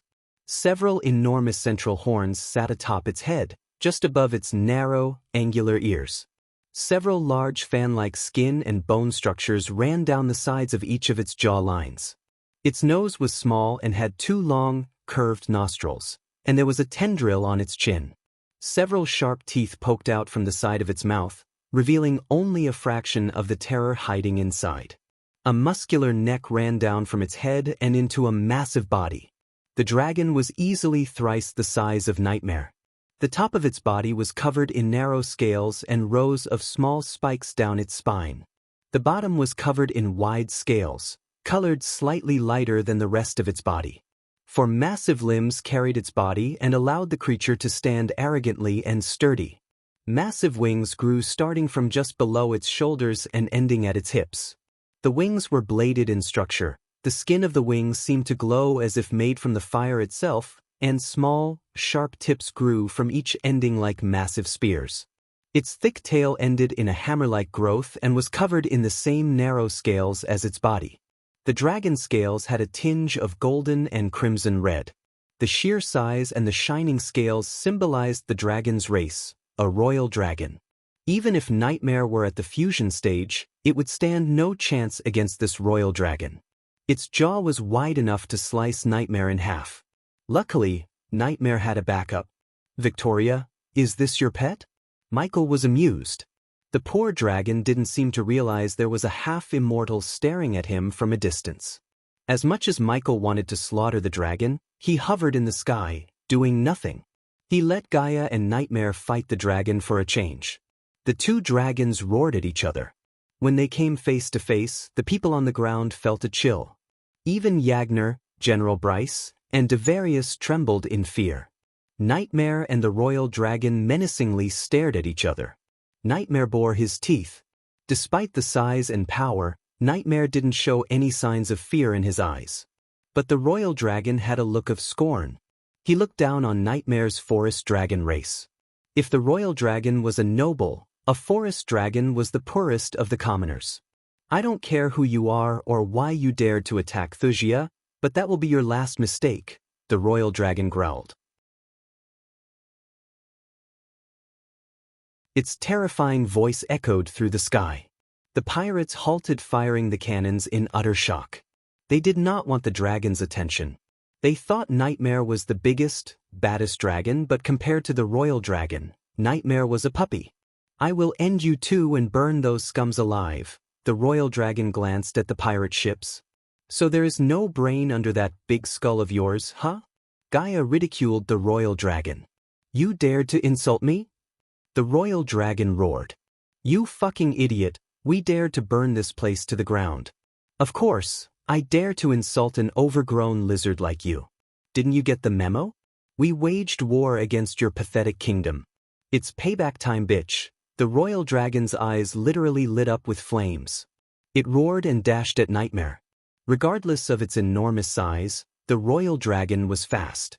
However, Nightmare's smaller body gave him an edge. He was able to barrel roll and quickly go under the royal dragon. Boom! Gaia punched the royal dragon on its belly with enough force to create a thunderous shockwave. Her fist went numb as the royal dragon growled in pain. Using this opportunity, Nightmare breathed fire on the royal dragon. However, its scales were too tough for Nightmare's flames to burn it.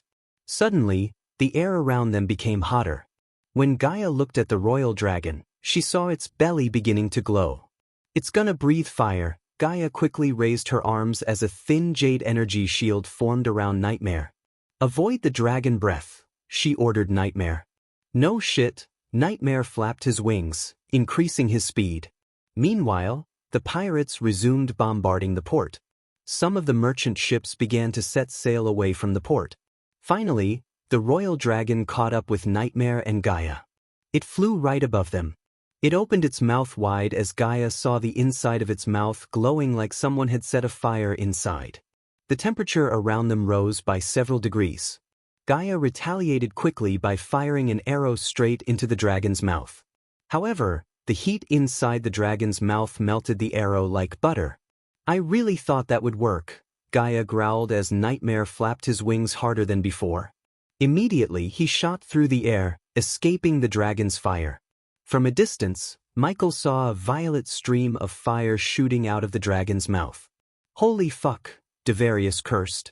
They could feel the intense heat from afar. Gaia frowned, pouring more energy into the shield. Yet, the shield kept flickering. If they had met the dragon breath head-on, the heat would have burnt their skin off.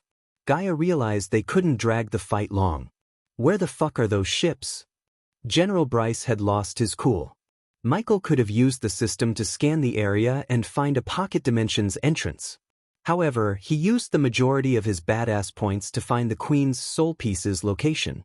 He was really lucky to find Mugashiku in a good mood. As a result, Mugashiku agreed to offer his protection as long as he found another soul piece within the next 6 months. Otherwise, Mugashiku would personally come to find Michael. That was its threat. The situation was making Michael lose his calm. Luckily, he saw a warship appear out of nowhere near the port. It was a man-o-war, almost twice the size of Big Bertha. "Look," Yagener pointed at the crimson-red painted ship. A loud roar from the ship reverberated through the sea. It slowly sailed toward the pirate ships. "Fire at the man-o-war and get the hell out of here," Michael ordered Corey. The pirates were really lucky they weren't inside the warship's firing range. Otherwise, a single volley of cannon fire from the ship could decimate all of them. As Michael ordered, the pirates quickly reloaded the cannons and fired at the man-of-war. Countless cannonballs soared through the sky, leaving a smoky trail. Sparks flew around them as they made an eerie buzzing sound.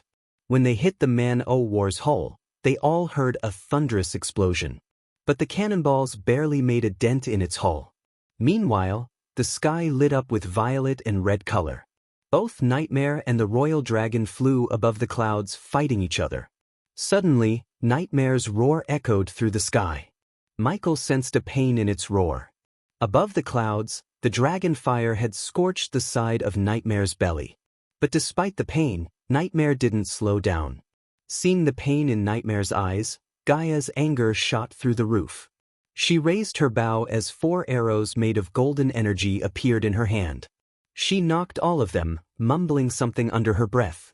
The Royal Dragon flew almost 20 meters away from them. The wind was violent enough to throw Nightmare off balance occasionally. Furthermore, the clouds obstructed her vision. Despite everything, Gaia took a deep breath and released the arrows. As soon as they shot out, the arrows created a sonic explosion in the air.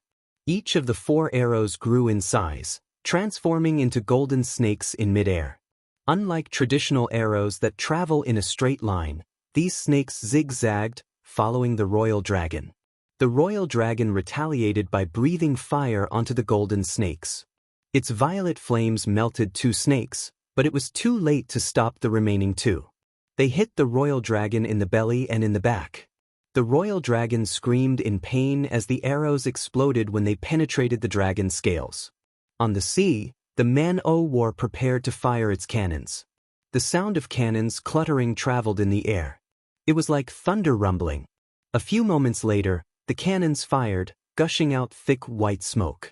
The man-o-war trembled at the aftershock. Michael saw countless cannonballs soar through the air toward the pirate ships. Michael felt pain seeing the pirate ships explode into pieces in a snap of time. Fire and wood splinters flew as black smoke rose from the ships. He hoped the pirates used the teleportation scroll to escape. Otherwise, there was no way they could survive the explosion. Michael expected the Wuxian warships to be powerful, but the man-o-war exceeded his expectation. His focus on the man-o-war got broken by the roar of the Royal Dragon. This time, the Royal Dragon roared in pain. Michael noticed several golden lights flickering above the clouds. He could tell Gaia was bombarding the Royal Dragon with arrows. Just like the warship exceeded Michael's expectations, the Royal Dragon also exceeded Gaia's initial estimation of its power. She had to take the fight seriously. Even with the combined force of Nightmare, the battle between them was at a stalemate. "It's enough. Get out of there," Michael ordered Gaia through the earpiece. "I am going on board. I hope your men will do the same," Michael said to the trio before dashing toward the man-o-war. While Michael was on his way to the warship, Gaia stood atop Nightmare. She took out the golden scroll. The Royal Dragon noticed the scroll. It opened its mouth to quickly breathe fire on them. Before it could happen, Gaia tore the scroll as a bright light enveloped them both. In a split second, they disappeared from the sky.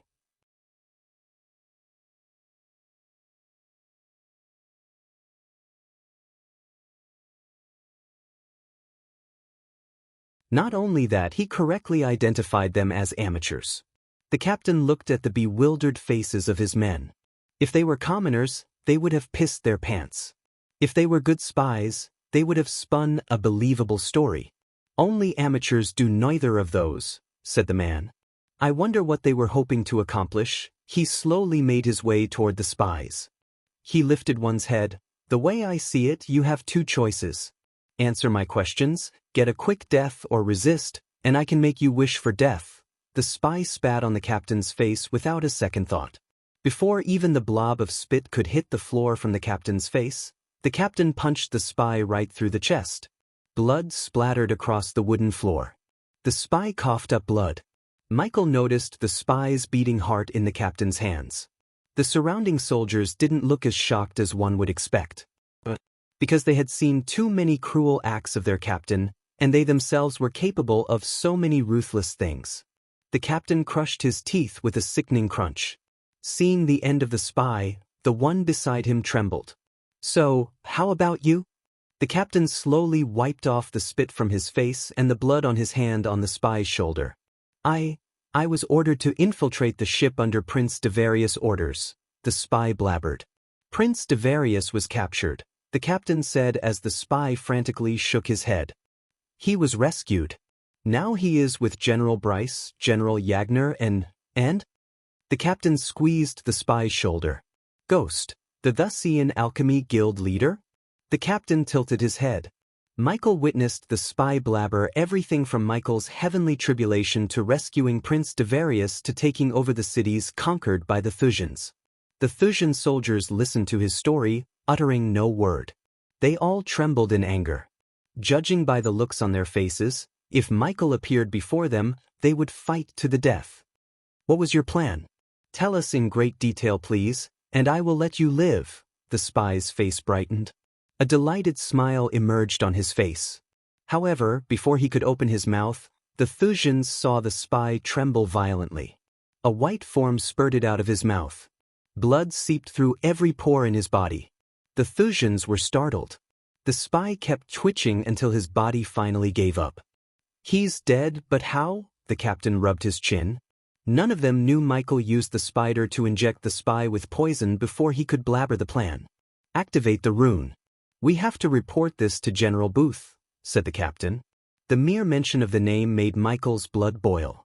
That was the bastard who led the attack on the sanctuary, slaughtered everyone, and injured Upras' soul peace. Michael restrained his anger. Finally, the soldiers ran into the captain's cabin. Realizing something was about to happen, Michael held onto the bottom tight. A few seconds later, the ship trembled.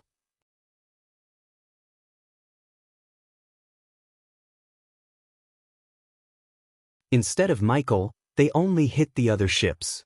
Idiots, Michael snickered. He flew around, wreaking havoc among the ships until he sensed a powerful being in his environmental scanning. Suddenly, a red boulder hit Michael. Michael flung away in the air before finally regaining his balance. To his surprise, a monstrous red-skinned abomination with devilish wings hovered in the air several meters away from him. Blood Prince, you became stronger, the Blood Prince growled. Unlike the first time Michael had met him, he could see the Blood Prince clearly in broad daylight. You became a lackey of Maxim, responded Michael.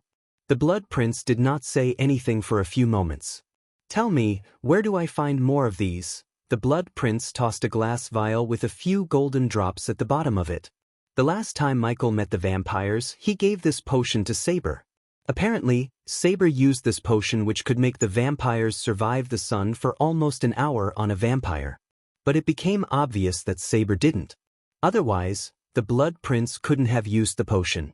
That offer went out the window when you punched me. Michael cracked his neck.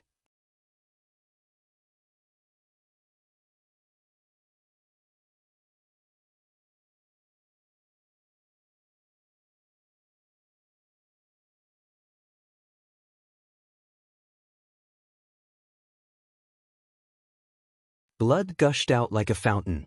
The soldiers who heard the thunderous roar of the Blood Prince trembled uncontrollably. Then, to the vampire's shock, Michael beat him with his own bone. Human! He roared. He flapped his wings and immediately flew away from Michael. He didn't dare to linger any longer. Do not underestimate him, Blood Prince. The Blood Prince heard Saber's words in his head. He regretted not heeding his advice. He thought he could kill Ghost and get what he wanted from Maxim Barnes. Unfortunately, everything went south when Ghost revealed the primordial flames. No matter how powerful a vampire was, They were as weak as a newborn baby in front of primordial flames. If an elder was in the Blood Prince's place, they would have burnt to dust. In the heat of the battle, Michael failed to notice the ships disappearing one by one on the horizon. Michael had realized the Thusians were escaping the pocket dimension. "Stay out of my way, or I will come straight to your home and burn everything down," Michael growled as the vampire vanished into thin air. He turned into a lightning bolt and headed down to destroy as many ships as possible before escaping the pocket dimension. The Blood Prince's appearance had thrown a wrench into his initial plan, to say the least.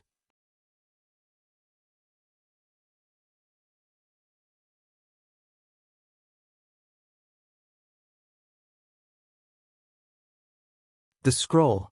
Who was it really from? Saber. Elder Saber. Michael was just as surprised as Gaia. He didn't expect Saber to contact him like this. If he had to guess, Messiahel would tell the Blood Prince didn't know about this, or it might just be a trap. Either way, Michael wanted to meet Saber. According to the scroll, Saber would be waiting for Michael in the sky above King Gunner's castle in 2 hours. Gaia snatched the scroll and read it. She creased her brows. "Why did he want to meet you in the daytime? I know it's not sunny out there, but still, let's go see what he has to say," said Michael. Gaia thought about meeting Saber. It took her a few minutes to agree. On his way to meet Azazel in the surveillance room, Michael told Gaia about his battle with the Blood Prince. He wanted Azazel to monitor the vampire castle cautiously to learn their next moves. At that moment, Michael was standing in his room alone. Gaia was with Nightmare in King Gunner's castle. She decided to plan a crushing offensive attack against the Thusians. "System, I have a bone of a half-immortal. Can I kill immortals with it?" asked Michael. "You can, but not the others. What you have is a bone of a half-immortal. To kill the immortals, you need a weapon made of immortal bones. But since you have a primordial flame, you can cover the weapon made from a half-immortal bone and use it to kill an immortal," said the system. Michael stared at the bone in his hand. He wondered how to forge a weapon out of this bone. He needed to find a blacksmith who could. "Unfortunately, your dark flames are too powerful. They will melt the bone in a few minutes. Only a few metals could withstand the dark flame's heat. The system suggests the host buy in or find a blacksmith and forge a weapon," Michael sighed. Even if he wanted to, he had no badass points to buy in Oregon. The system required 5 million badass points for an ore large enough to make 2 swords. After purchasing the ore, he was required to have a 5-star blacksmith. "How many points do I need to become a blacksmith myself?" Michael asked, fiddling with the bone. Along with his inventor trait, Michael could forge many new weapons that could give him an edge against his foes. So rather than finding a blacksmith, Michael decided to become one himself. The system can offer you the 5-star blacksmith trait for 10 million badass points. Michael raised his brows. The price was simply outrageous. But deep down, he knew it would be worth it. "Let's put a pin in there. I think he'll be able to afford it after the war." "Great."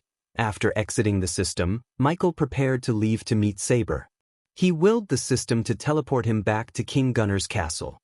When he arrived in his room, he flew out of it through the window. He shot into the sky higher and higher until he flew past the clouds. "You're here," Michael heard Saber's voice. He turned around to see Saber floating in the air with a dark umbrella in his hand. Michael greeted the vampire with a smile. "What's so special about today? Earlier, I met your Blood Prince, and now you," said Michael. Hearing Michael's words, Saber did not seem surprised. Instead, he sighed. "I apologize for what happened in the castle. Let's just say not all of the elders approved of the Blood Prince's actions. But if you met the Blood Prince and you're still alive, that could mean one thing." Saber stared at Michael from top to bottom. Michael noticed Saber was trying to hide the shock and surprise from showing in his eyes. "Next time you see him, don't be surprised if he doesn't have his right arm. Now tell me, Elder Saber, why did you want to meet me? Since I am in the middle of a war, I'd appreciate it if you don't beat around the bush." Elder Saber nodded. "I want more potions you gave us at the castle. In return, you can name your price. I prepared a selling pitch, but this is the gist of it," said Saber. "A few months ago, Saber would have dealt with Michael differently. But since he had not only reached the half-immortal stage but also beaten up the Blood Prince, Saber chose his words carefully. He didn't dare to show any disrespect. You know, the Blood Prince asked the same. Only he wanted to either turn me or kill me. I am not saying this deal won't happen, but I need something first. Think of it as goodwill for almost killing me when I came to you. What do you need? Asked Saber. He lived long enough to tell if someone was about to ask something. Judging by the look in Ghost's eyes and that wry smile on his face, it was obvious to Saber. I need an immortal killing weapon. If you can get me one in, let's say, 2 days, we can move on with this deal. To Michael's surprise, Saber didn't even flinch as though he was expecting it. How do I trust you won't back off from the deal once you get the weapon, or just kill me? Trust, Saber. You came here in daylight to prove you don't want to fight, and I am standing here doing nothing for the same reason as you. Besides, you know how valuable those potions are. So I'd say you have no choice either. Saber knew it was true. That potion could change the fate of their entire kind. He had been working to find a solution for their weakness of sunlight for ages. The closer he got to a solution was the potion that Ghost offered them. They would have gotten more potions if it weren't for the Blood Prince's stupid act. When Ghost came to them, they had the upper hand in the negotiations. But it wasn't the case anymore. Saber cursed the Blood Prince in his mind. I will meet you here with what you asked in 2 days, said Saber. Michael was delighted by Saber's answer. He preferred to go with as many options as possible. Once he had received the weapon, he would have 2 weapons that could kill Maxim Barnes. Wonderful. Also, the Blood Prince was working with King Maxim. A bit of free advice. Working with him always ends in trouble. Thought you should know that, Michael said, turning around.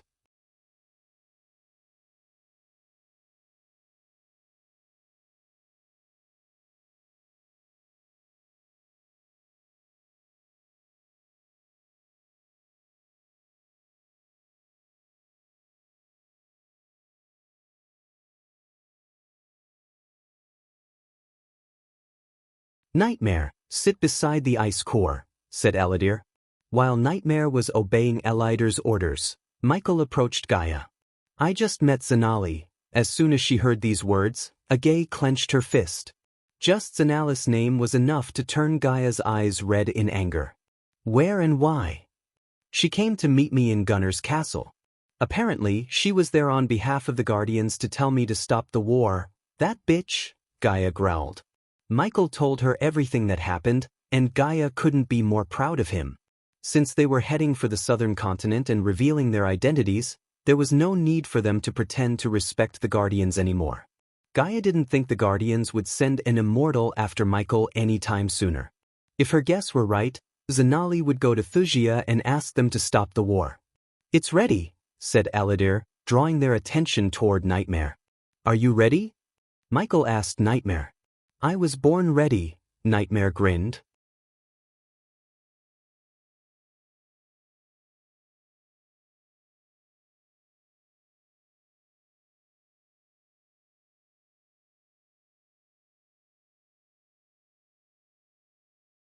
He is not one to make enemies so quickly without reason. There must be something that happened between King Max and him. I've never seen him so hell-bent on destroying something. Many nobles in Elon adored him because he was opportunistic. Among all the youngsters I know, he has the least enemies. We have to know the history between him and Thusia. Isn't that obvious? No one knows about Ghost before he came to the river town. Whatever happened between him and Thusia, it must have happened before he came to the river town. I don't think he or King Maxim would tell us what happened. All we can do now is try to talk some sense into Princess Victoria. Zanali sighed. Guardian Captain. You don't actually think they would accept Ghost terms, do you? Zanali shook her head. It doesn't matter what I think. We are tasked to try to stop the war. As far as I can tell, the simplest way to stop this war is to stop Ghost from launching an offense against Thusia and stop King Maxim from waging war against every kingdom there is. Unfortunately, the Alpha Guardians lost their chance to stop Ghost. So unless they bring in the Immortals, nothing can stop Ghost, Evan agreed with Zanali. Before he joined the Guardians, he never thought the guild would be in such trouble. Ever since the royal news published the connection between the Guardian Guild and the vampires, the Holy Church and the other clans were questioning every decision the guild made. Furthermore, the guild had lost many big donors, which put a dent in their financial status. Simply put, the Guardian Guild was not in a blunder, and unless they made some big changes, their path would only go down further. The higher-ups wanted to stop the war between Wuxia and Ghost so they could show the public that the guild still had the best interest of the people. Eventually, Zanali and Evan finally reached the castle. When the guards saw the guild symbol on Zanali's chest, they immediately escorted them to the castle. When they reached the front lawn of the castle, they were welcomed by Edith. "Welcome to Wuxia, Zanali." Edith embraced Zanali in a warm hug. Evan was surprised to see Zanali smiling. From what he had heard from his fellow guardians, Zanali had never smiled since the death of Guardian Peyton. "Edith. This is Evan Clark, a Guardian trainee." "Hello, Evan." Edith shook Evan's hands. "Let's go inside. It's freezing out here." Edith led the two of them inside the castle. Evan looked around the castle and realized this was the cleanest castle he had ever seen. They followed Edith to a cozy room. The firewood in the fireplace crackled, producing gentle warmth. Evan and Zanali sat on the red sofa as Edith ordered the maids to bring them something to drink. "Where is Princess Victoria?" asked Zanali. The smile on Edith's face disappeared instantly. "She is meeting with the generals. She'll be here in a few minutes." "So how did your meeting go?" asked Edith. "Not great.